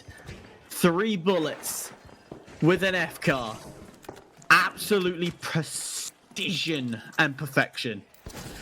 Yeah, Metro has just continued to be hot right out of the gate. I mean, I feel like every single game we have seen so far from him, he has been the one to secure first blood. And more than that, usually finding a 2K, it feels like. So, you know, I hope that he can continue to keep it up here. It looks like Slum's going to go ahead and use that DMAT to drop the box there. C4 looks to have also been detonated as well. It looks like Munchers might be trying to make an approach, but Z&D are sitting up top with a sightline at the moment. But Boo Boo starting to take a bit of damage there from Aokoi. Steal attempt coming in out of Kip here. He does have to bail off of that one, as I believe Angel was starting to chow in. Metro gonna get the pick on to Kip though for the trade out. Slum's gonna go down as well. Metro continuing to fry. I keep saying this guy's name in the kill feed. He keeps going. Aokoi gonna try to raid in and find that pick on the Metro, but he's down to 3.5 bars. It's just up to Aokoi now to try to even the odds here, raining in those shots onto Boo Boo while being ran down here. But unfortunately, it does look like he's gonna have to gate and reset. Hyper. Wow. We've talked about Metro. We will continue to talk about Metro. Do we even need Boo Boo now? Like, Metro seems to have found his villain arc. He has stepped up to being his own personality. Do we even need Boo Boo at this rate? It's like, could we just throw him off the roster and just keep Metro instead? No, Boo Boo has, I mean, just played excellent as well. I mean, providing a ton of supporting damage. It does look like Metro gets the final blow, but yeah, Boo Boo just continues to taunt enemies with those mesh shields as well. And here comes Slums trying to make the approach there. Kip finding the pick onto Metro. We've seen what happens now as he goes down. 2v3 situation. Steal attempt out of Slums coming in here, but it's going to be Boo Boo and Angel running it down. And finally, Angel finding the third onto Aokoi to take them out. And this is first box going over to Z&D. Yeah, no surprise on that. I think biggest name, do we have to say it again? You go underground, you play in his territory. It's exactly what his name says. You're playing in the Metro. Meanwhile, Munchers, I'm not disappointed with how they're approaching these fights. They are coming in, they're playing an explosive play style, and it is catching 1 or 2 members of ZND. However, they are being caught out because after the explosion, they spread, but I'm not seeing enough of crossfire or an ability to help defend their fellow teammates afterwards. And that's where Metro's been able to take advantage, get those picks. It's where Boo Boo's been able to put down the damage, or Angel just being the heavenly god that he is from above. Yeah, we're right back into this as Boo Boo is going to find that opening pick onto Aokoi. Slums down to critical HP before getting the trade out, though, onto Boo Boo as well. But Slums, 1 HP. Metro going to win that one. Going to go ahead and get Boo Boo back in as well, as now it's a 3v1. Kip stuck having to kite down below on the heavy. It could be only a matter of time before he's spotted by the ZND roster, but I think this is the right call. Go ahead and grab Vault 2. Let's get this plug, get things started. We can let Munchers go ahead and res up the whole team. It's going to take them forever to do so. Yeah, it's going to take them a while. This gives you plenty of time to put in, reset, well, I say reset, put in and set up onto the next point, as in we go for C. Is this going to be a 2-0 victory, ZND? Or will we go the distance like the other matches have? That's the question mark. I think one of the key things here that we're not seeing this series is Aokoi just does not seem to find like the flank and opening picks that we have seen succeed so much with this LH1. So I think that's going to be the key to success here out of Munchers if they're going to flip this thing around. But unfortunately, they're already starting in pretty weak as Kip took a ton of damage as they try to push into the ZND squad. Metro going to go ahead and reposition here using that DMAT. Going to drop, actually, get kind of separated from the rest of the team. This box now potentially could change hands, but it doesn't look like Munchers are going to close in just yet. We do have the DMAT, of course. C4, I believe, is also on the box out of ZND. There goes the detonation from that C4 from ZND there. It's going to get dropped now, and it looks like Munchers trying to find some sort of value. You obviously can't go for steal just yet, and Boo Boo's going to punish that onto Kip. Slums, though, going to find a pick onto Angel as it becomes a 2v2. Slums finding one onto Metro, but Metro also going to trade out. They traded each other, actually. It's just Boo Boo and Aokoi, going to find the pick onto Boo Boo. Hyper, this box might actually change hands to Munchers. Yeah, it is going to change hand to Munchers. I'd probably say there's about 30 seconds left, and that's going to be a rush.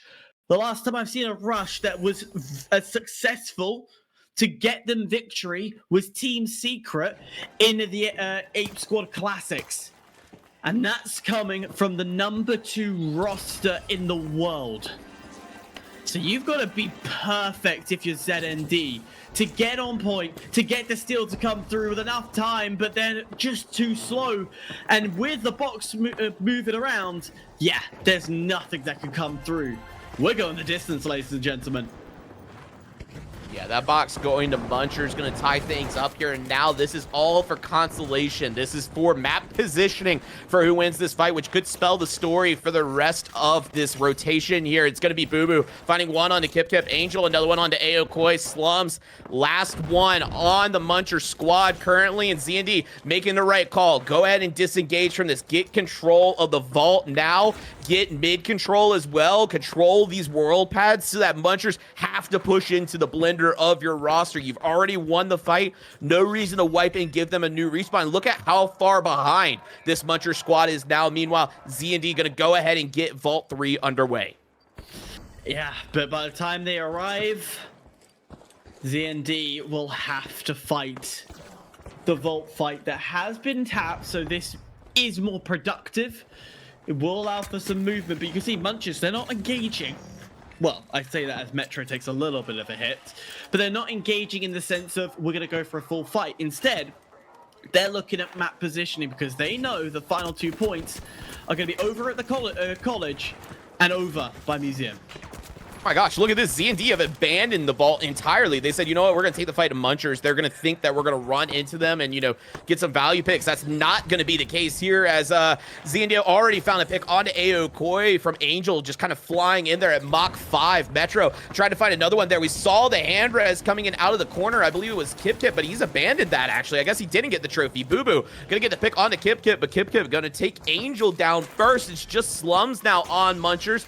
ZND now going to have to rotate back in order to go get this vault that they abandoned earlier, but Munchers are going to keep the pressure. They're going to go ahead and try to re-attack this, as now Slums has gotten Kip back in with that defib. The goo being deployed now. Angel's going to find one there. It looks like Boo Boo might find another, but it's going to actually be Metro coming in for the assist while Boo Boo uses that mesh to keep himself alive. Aokoi, we've seen what he can do, but unfortunately it won't be this, as Boo Boo going to find that one as well. Z&D, interesting play here. Going to use this gateway on the world pad to hopefully get this box plugged and get some free progress underway. Yeah, I'm still questioning the original strat of abandon box and go for the fight, because then it becomes an ego chow.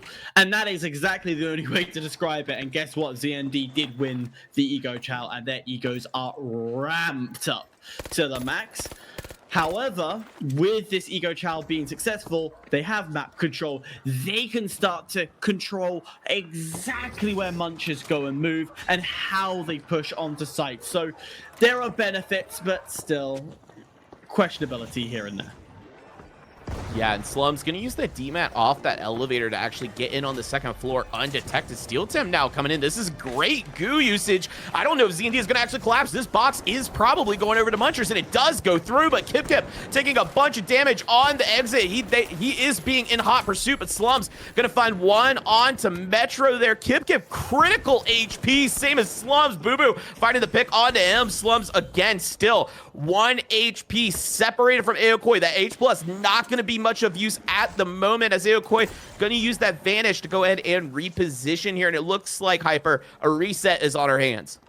A reset which will allow ZND to rethink, but it's going to be a multiple prong attack as Munchers are able to come in from both angles. Aokoi again sneaking around, has found himself to attack from the rear. They group up after the attack was unsuccessful, and now Munchers, they don't have much height to play off, and instead of going for the point, ZND going for the hunt, seeing what they can do. A quick cheeky tap again, try and draw the Munchers back onto the same place. Aokoi gets dropped down, Kip down to low, will also drop as well. Slums left alive, last one to go in, has to try and play for Stool before he blocking left, right, and center. Steel gone through. ZND will advance through.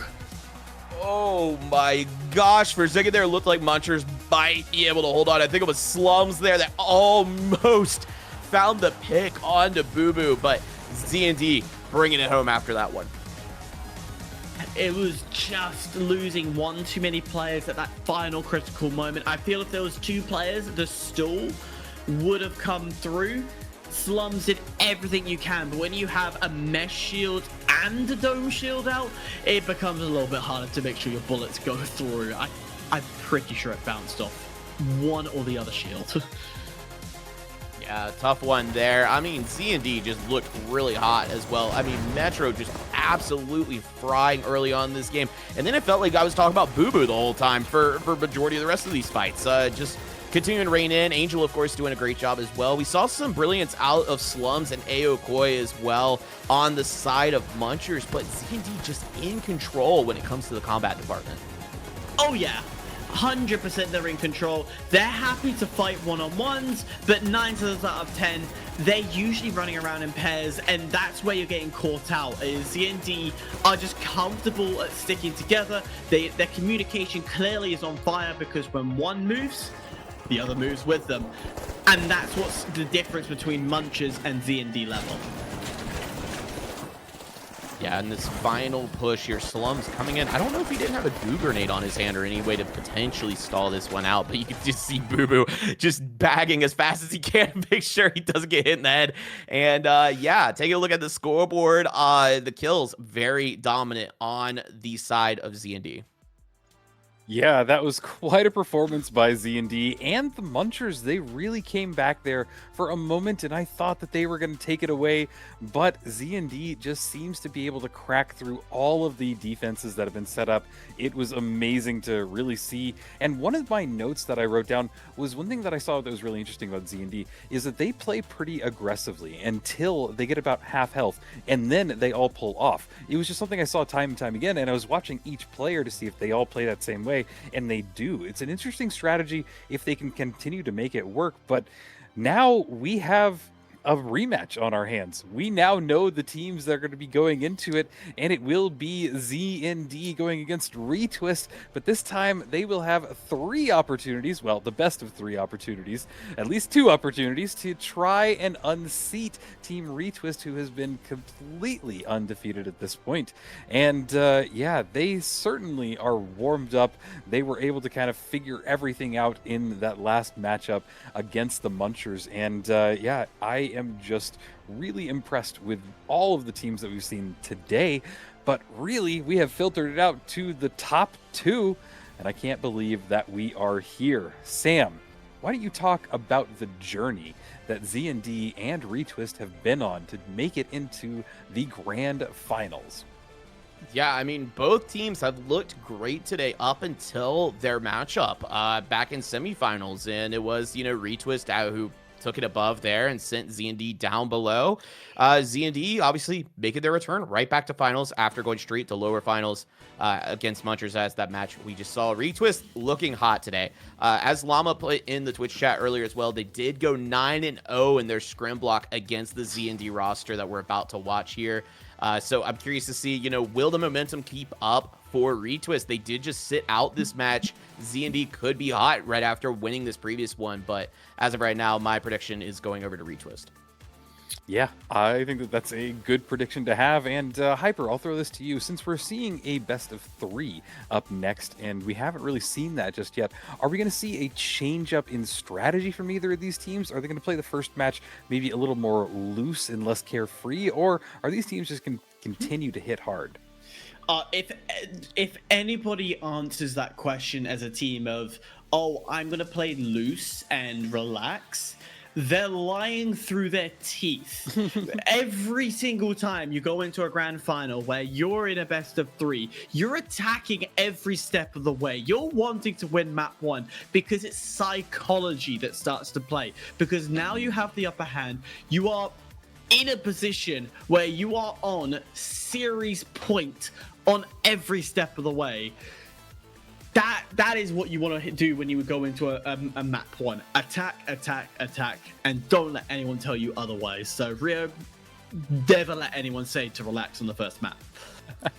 Okay, well, I have definitely seen some teams that I would consider play the first one more relaxed, but that also might be with just experience. Teams that have been in it longer are known to kind of go for the aggressive, know to do just exactly that. So we know that they're going to run into it with the action and kind of the momentum that they need to get it going and kind of hold on to it. Because you're right, it is a momentum game. And as soon as you lose that confidence, it can be so hard to get it back. Sometimes you can lose it for just a minute, just a little bit, a team wipe, but then that's why you have a good team captain and good team communication between your teammates to know that you can handle a little bit of a break, a little bit of a bad run. You know that your teammates aren't going to hate you or hurt you, or not hurt you hopefully, but not kind of go after you.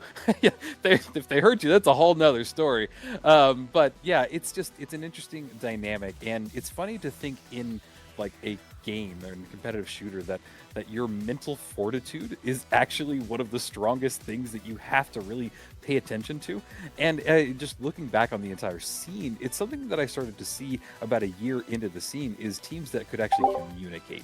It sounds so weird to say, but learning to communicate in a game that is so chaotic as the finals is pivotal. And I think that that's what we're seeing in the top level. So that is a lot about what we might see, but I think since we have a little bit of time, let's break down the actual rosters and kind of highlight some people on them. And I think, Sam, you're probably a good person to jump into this. We've talked a lot about Z&D just because we just saw them. There's obviously people to highlight on there, but let's talk about Team Retwist. If you were to kind of look at the roster, who is the strongest member on that roster, or who is maybe kind of catching up a little bit? Oh, strongest is tough because these guys are really pretty reliant on each other. They move in a good unit. From Heist games, from what I've seen so far, I mean, Spawns to me is kind of the difference maker. If he's on, he's on. And a lot of times if he's succeeding, the team is succeeding. We've seen that across a lot of these matches, especially in Heist games. He pulled out the Matter one day and dropped like 13 kills in one match on Fortune Stadium, I think, or something like that. Yeah, so if he's frying, this roster's doing good. So I would say he's pretty much the difference maker on this team. Okay, that's really interesting. And, it's very funny that you have to kind of keep in mind that all three of your teammates or all two of your teammates basically have to be having a good day. It's wild to think that one bad day could be the difference between $1,000 in your team's pocket and keyboard and everything else and going home with just some multi-bucks. Not to say there's anything wrong with some multi-bucks. I definitely love some multi-bucks, especially this season. My God, every time I click on the store, I have to remind myself that I'm poor right now and I can't buy a ton of stuff. So, it's just the unfortunate thing in life. But hey, they're going to get some good prizes coming up, and it's not going to hurt to earn some multi-bucks even coming in second. But everybody wants that big old fat prize of the massive prize pool of $1,000. But Hyper, we've now covered the Team Retwist. Let's take a look at ZND. Who would you highlight from that roster as kind of being in the same place that Sam put someone in? What is their pivotal player? I think it has to be Boo Boo. He has been the most consistent throughout the team. He is the one that you rely on, first of all, from just the pure experience that he comes with, but second of all, the fact he can slay. Even after switching from medium to heavy, he still can pack a heavy punch. However, we've seen Metro step up leaps and bounds through Heist games and showing that he can essentially pull this team together. Though he doesn't IGL, and I know he doesn't IGL, I believe that is Boo Boo who's calling the shots throughout the game. He is there at the right place, he's able to do damage, and he's playing this medium role completely differently to everyone else. So I feel those two are definitely like tit and tat working well. Not taking anything away from Angel, who is again a fantastic light support, who is again giving them pivotal and incredible information, just the recon you expect to see. Yeah, and that is what a good light can do, just provide all of that communication, intel, everything that the team needs to kind of figure out their next strategy, especially when everything changes on a dime here in the finals. But let's pull up the bracket one more time, because I want to go over this format, because we're in an interesting spot where that is Retwist has the opportunity to take this away by winning the first best of three. But if for some reason Z&D take this first best of three series, we will be restarting the series one more time because it is a double elimination bracket. So basically, since Retwist has not been eliminated yet, hasn't lost a single game, they need to get an elimination and go up against their second elimination if we get there. So really an interesting thing. Are we going to end in the next 30 minutes or are we going to end in about an hour and 15? We're going to find out here very shortly as that timer ticks down. But the timer is ticking down, which means, oh my gosh, we're about to get into a match. Chat, you better be spamming who you think is going to be taking away this series. I want to know who you think has earned it. Who has earned that fat stack of cash? Who has earned that keyboard and mouse and the bragging rights to know that they walked away the winners of the Heist games? But with 1 minute left, I'm going to throw it to Sam for 30 seconds and Hyper for 30 seconds. Give us your best take on what we're about to see. Sam, go first.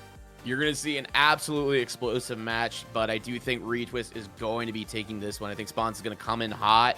I do think he's going to shut down Metro early on, and that's my hot take. There you go.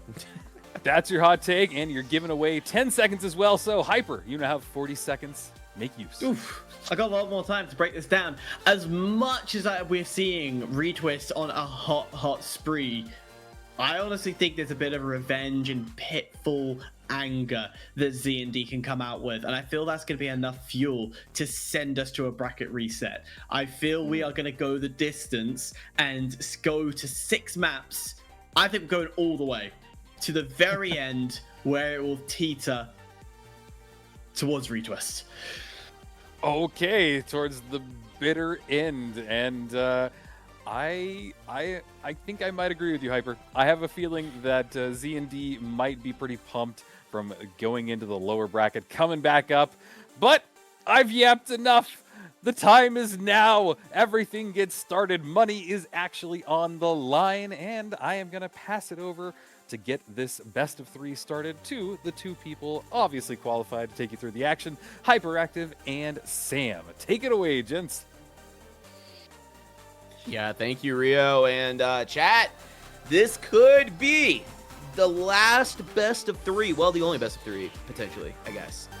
Yeah, this could be the last series here of Heist games, the first ever Heist games. So definitely let us know in chat who you think is taking this one as well. Hyper, it's been a ton of fun. We're coming into Sis Horizon one more series. Definitely curious to see how this one plays out. Well, if it's going to be a rematch, it may have some similarities, and of no surprise, I'm seeing Boo Boo changing it up. I was about to say I thought that was Llama, but then I saw it was purple and with Boo Boo's name. So some changes on the ZND side. They're seeing that there is a piece missing. Do you know what I really want to see? I really want to see that sledgehammer from Llama. He brags about how much he is the king of sledgehammer. Bring it back. I want to see it.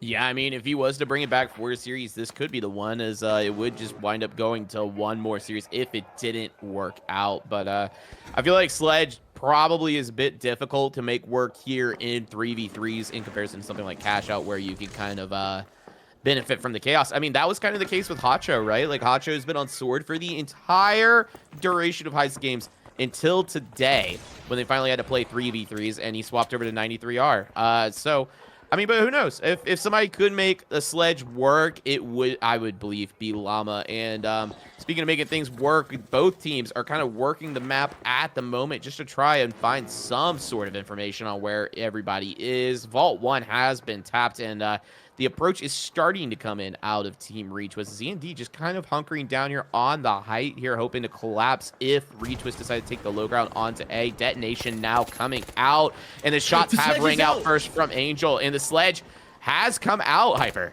Yeah, I can see it just in the X-ray, the way the character's running. So Sledge is out, and I tell you what, if that's going to be the case, it's going to be fun, it's going to be fast, and that's exactly what ZND has done right to Retwist.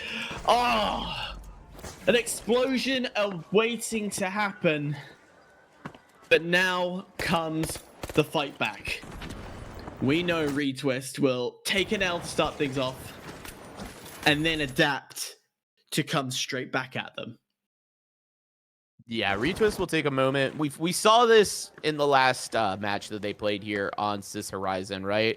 Retwist struggled first box. ZND came out hot. It's kind of been the situation for ZND, coming out hot early on, especially Metro.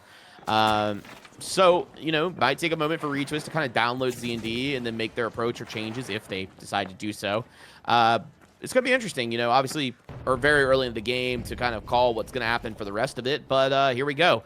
Retwist starting to make their approach on to Cash Out A. Just, again, looking for some sort of information. ZND playing extremely slow. You know, they've done this a bit, but I feel like not to this caliber. This is a lot more cautious than last time we saw this matchup. Very, very cautious. But I'm not opposed to it. All about information, seeing what pops up, as Spawns will give away his position, but he's spotted something of his own. He understands where these players are, and that's just a little bit of extra height that he can play off. Sightline galore. And I will stand corrected. No, that's not a Sledge. It is a SA-12 that Llama is pulled out. He had the RPG open. Boo Boo will take down Spawns to open things up. And there comes the chaos. And there's this SA-12 from Llama to get one. But he now has to find two. Boo Boo's down to half. Angel down low as well. Llama will get one more. Angel gets full health. But time runs out. Stall has worked. Winch has landed. Unfortunately, no kill to finish it off. Oh my gosh.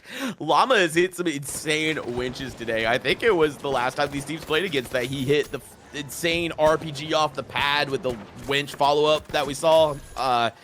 Yeah, guy's on it. What a surprise. But it is Angel who comes out on top there, and ZND taking the lead on map 1 of our best of 3. Both teams playing it fairly safe, but I'm getting a feeling of deja vu. Look where B is. Look where it's positioned. And it was out in the open last time.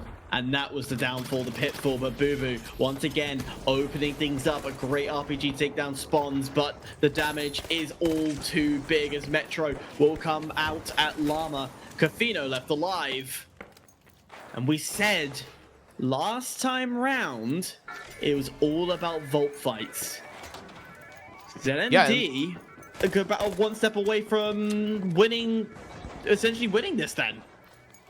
Yeah, Z&D, it's interesting too because they are electing to go for this cash out B that they did struggle on earlier. I don't think this one is out in the exact same spot, but it is still pretty in the open. So curious to see how this one shakes out. This one is actually inside the building. Hard to tell, obviously, when the cash out itself is all the way across the map. I wish there was a distinction to make it a little easier.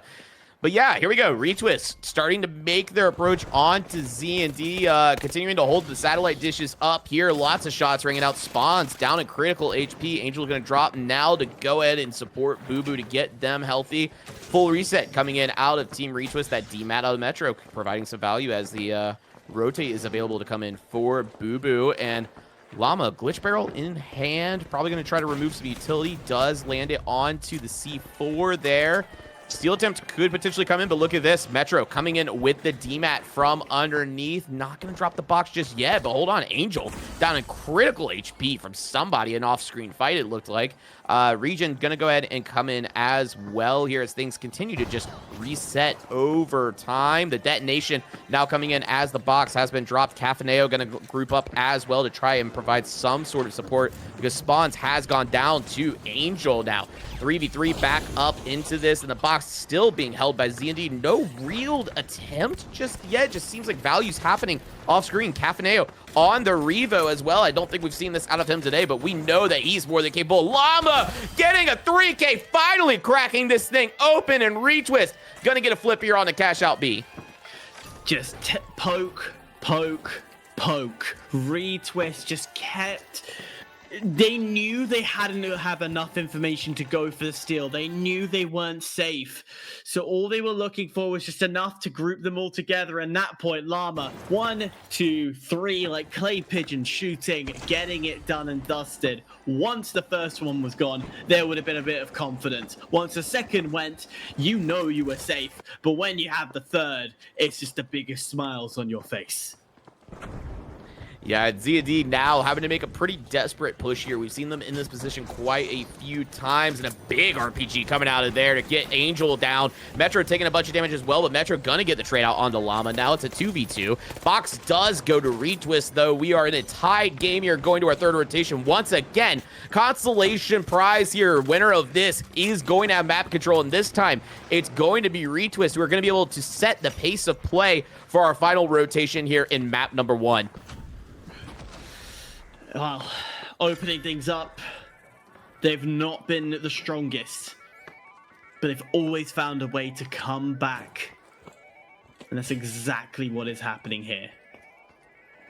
Yeah, it really does seem like Cash Out 2, it just, all of a sudden, a light switch goes off for Retwist. It is quite literally a mirror image of what we saw earlier. Gateway going to go ahead and rotate this vault, and yeah, Plug going to be coming in out of Retwist. It doesn't look like with much contest at the moment. Z&D definitely in pursuit. We can see him in the corner of our eye a little bit through that X-ray as they will meet them here, but this Plug will be coming through safely for Retwist for now.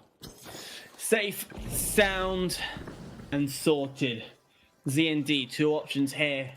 Take it slow, go for the information, play high, or you just go for it. As Llama will say, thank you very much, Metro. That's an easy pick. And now the healer taken out. The chance for a defib, not gonna happen. Damage from the SA-12 continues to rain from, well, from the same level, wasn't gonna say above. 1 left alive, Angel low health, and again, the stool starting to come through. Plays some of the BM, but the gas will be enough. Oh.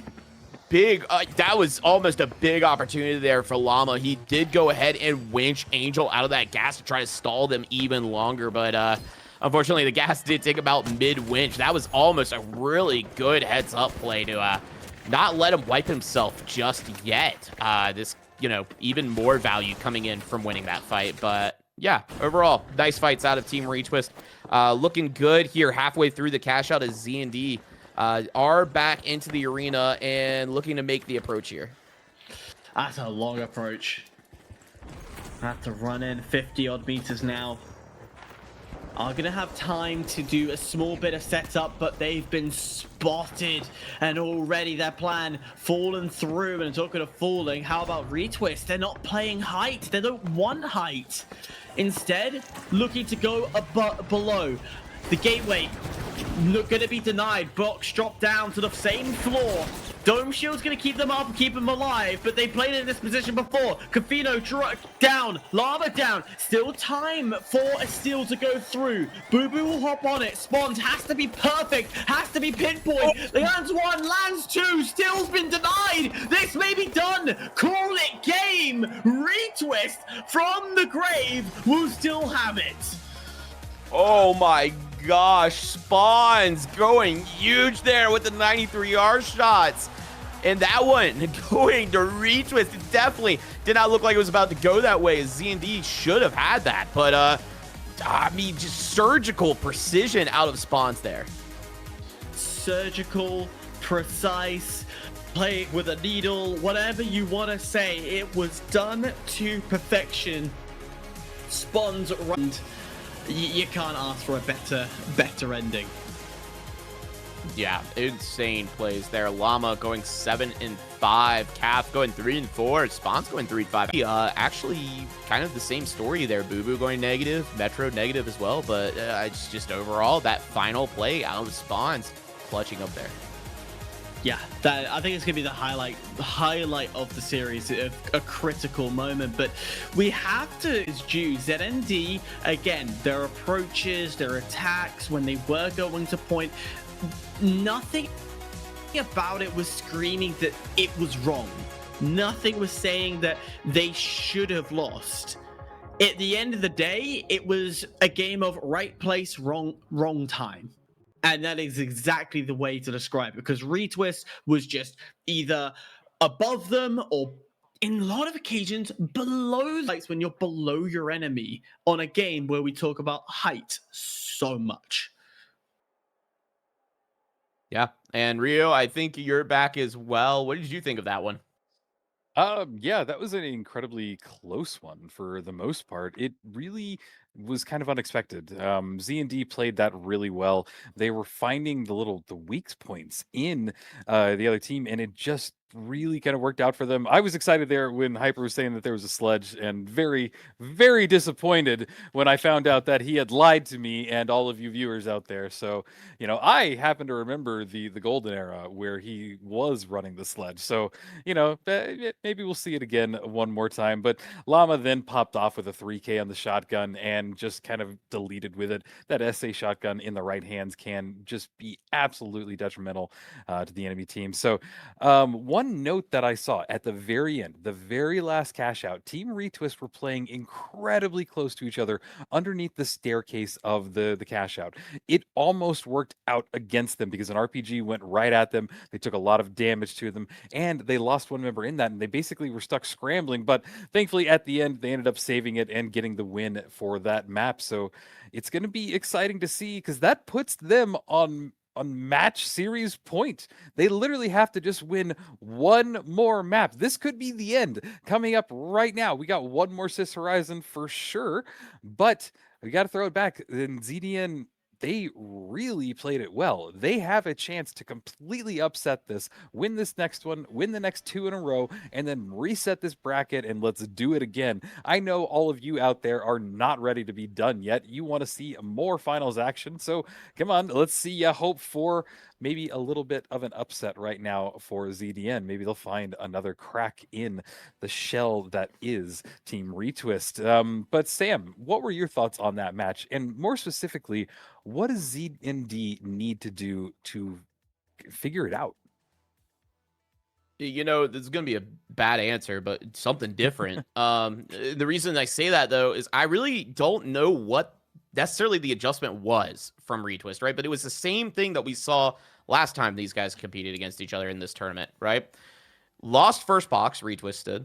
Z&D looked extremely dominant, and then all of a sudden something happened where like second and third rotations, just all of a sudden Retwist had him downloaded. I don't really know what changed in that regard, but if you're Z&D, that's what you probably have to figure out. I would have another playbook ready for the second rotation, because it's just where it's falling apart.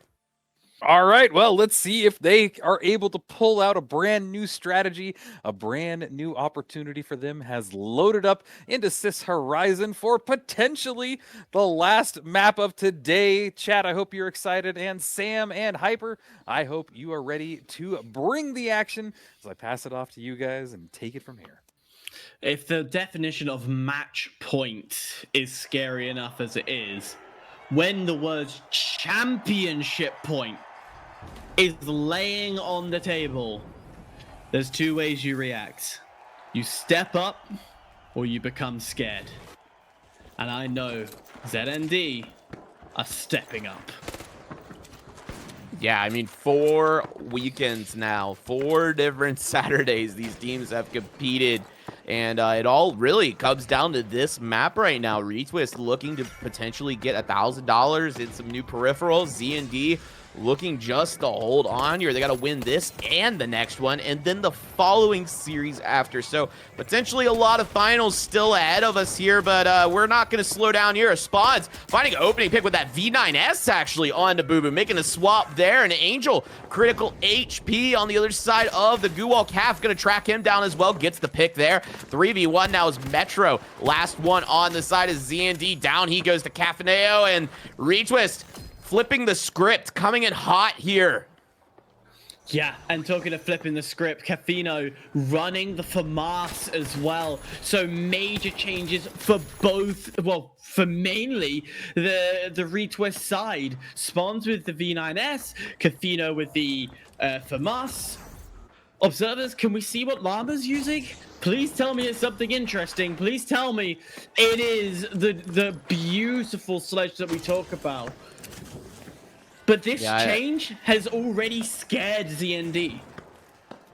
Yeah, Z&D are already on the back foot. This is not the pace that they actually were used to in a lot of these matches, right? Z&D have actually won a lot of these first fights already, and Llama's going to stay on that SA-1216, a pretty standard heavy loadout there with the winch as well. And look at this. Metro using that DMAT to actually allow a really nice rotate here for Z&D, but Retwist is hot in pursuit as well. Boo almost getting caught there by the entire Retwist roster. And not getting too desperate to drop just yet out of Retwist. I like this play, showing some hesitation. Don't chase down Boo too hard just yet. But Calf taking a bunch of damage, gonna go ahead and get healed up there from Spawns, though, as Metro continues to rein in with this FCAR. He's been so consistent with it all day. Spawns finds the pick on the Angel. Down goes somebody else. The glitch, unfortunately, I can't see, but Llama went down. Spawns finds the pick onto Boo as well. It's just Metro now, who is 1 HP, and down he goes to the SA-12 of Llama. And Retwist looking very hot coming into this one. Oh, yeah. Take a jalapeno, times it by 5.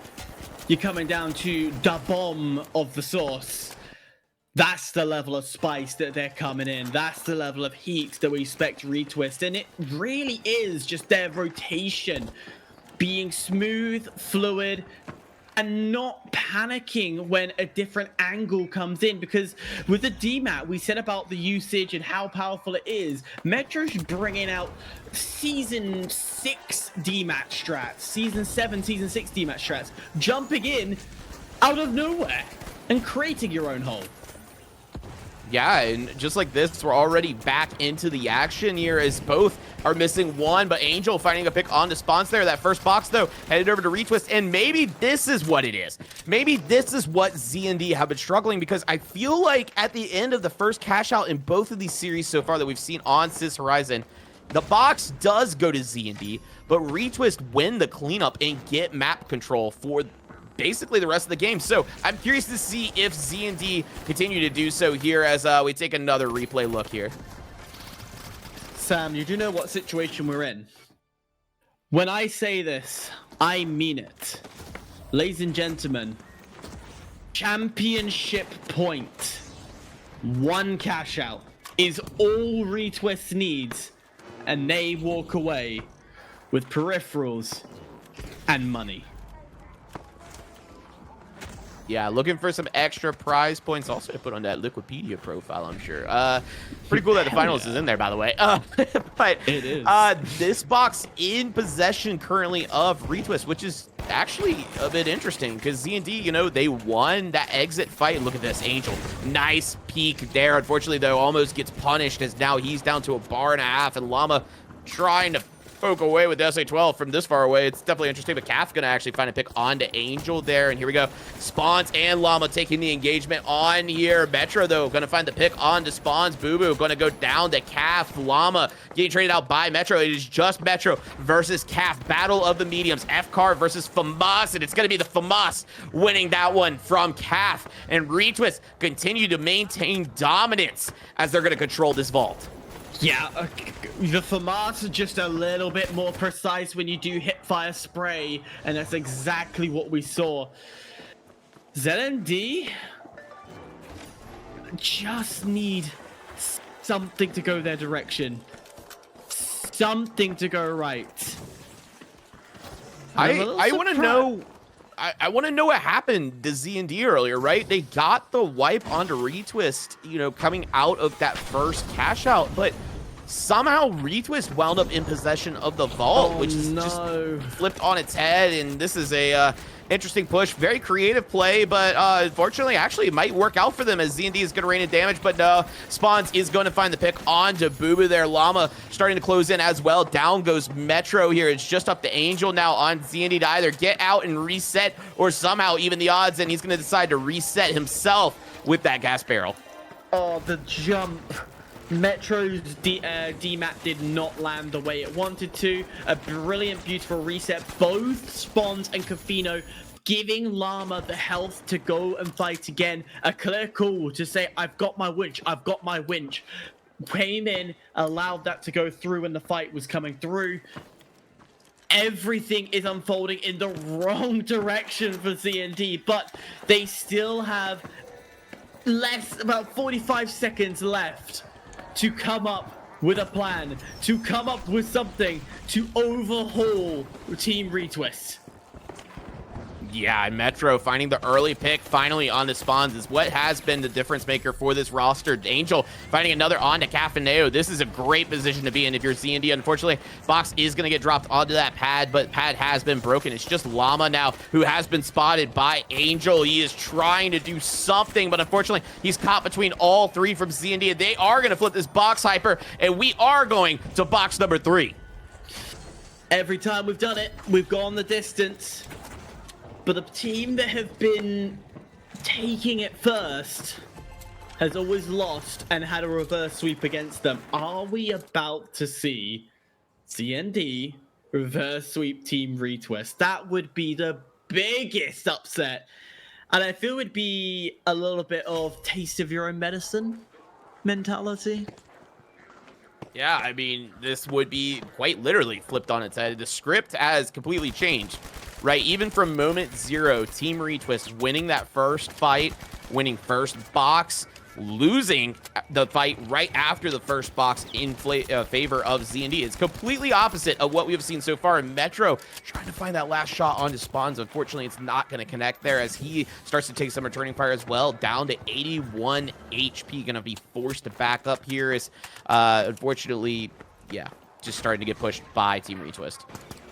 Oh, going for the push, see what comes from it. Oh, the DMAT just quickly disappears before Cafino got too excited to say, yes, free kill, free pick, I will take it. But cash out started on the A side. And Cafino playing so aggressive as the healer, the guy who's supposed to stick by the heavy, doing so much damage.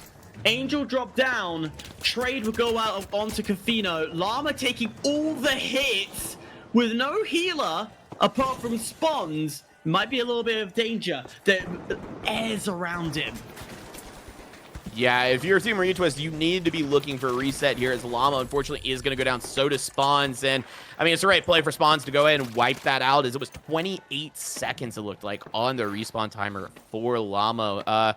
This is 15 seconds now that are going to be burned for free for Z&D. And, yeah, the script has just totally changed. This has gone in favor of Z&D. Complete polar opposite of what we saw pretty much the last 2 times these teams played each other on this map.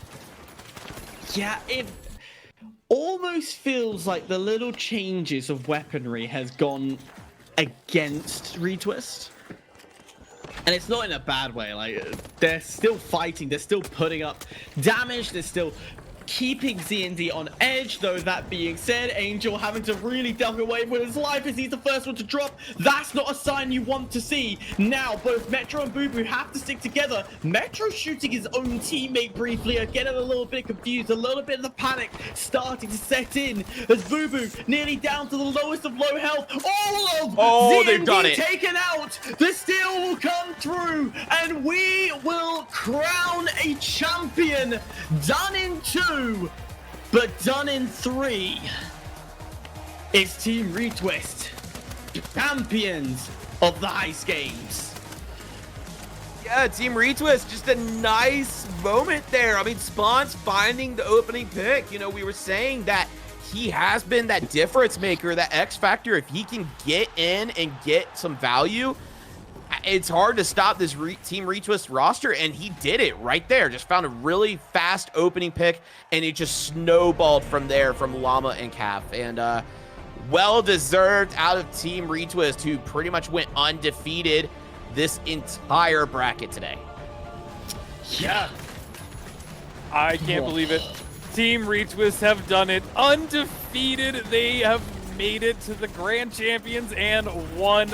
They get to walk away with $1,000 to their team name, plus a new mouse, and plus a new keyboard, and the title of Heist Games Champions, which is an amazing title to be holding on to. This has truly been an amazing day from them. I'm trying to think back if there are any other tournaments that a whole team has gone undefeated, and I'm pretty much drawing a blank. So this is one of the first in my notebook, and boy, have they earned it. There were some amazing plays in that end, and really it felt like Z&D might have a chance to pull us into a third map, but somehow Team Retwist just finds the momentum time and time again, finds that one pivotal critical kill, finds the moment to change the battle, and they did that in every single map today. So they have earned it, and I am just in awe. I am impressed with what we saw.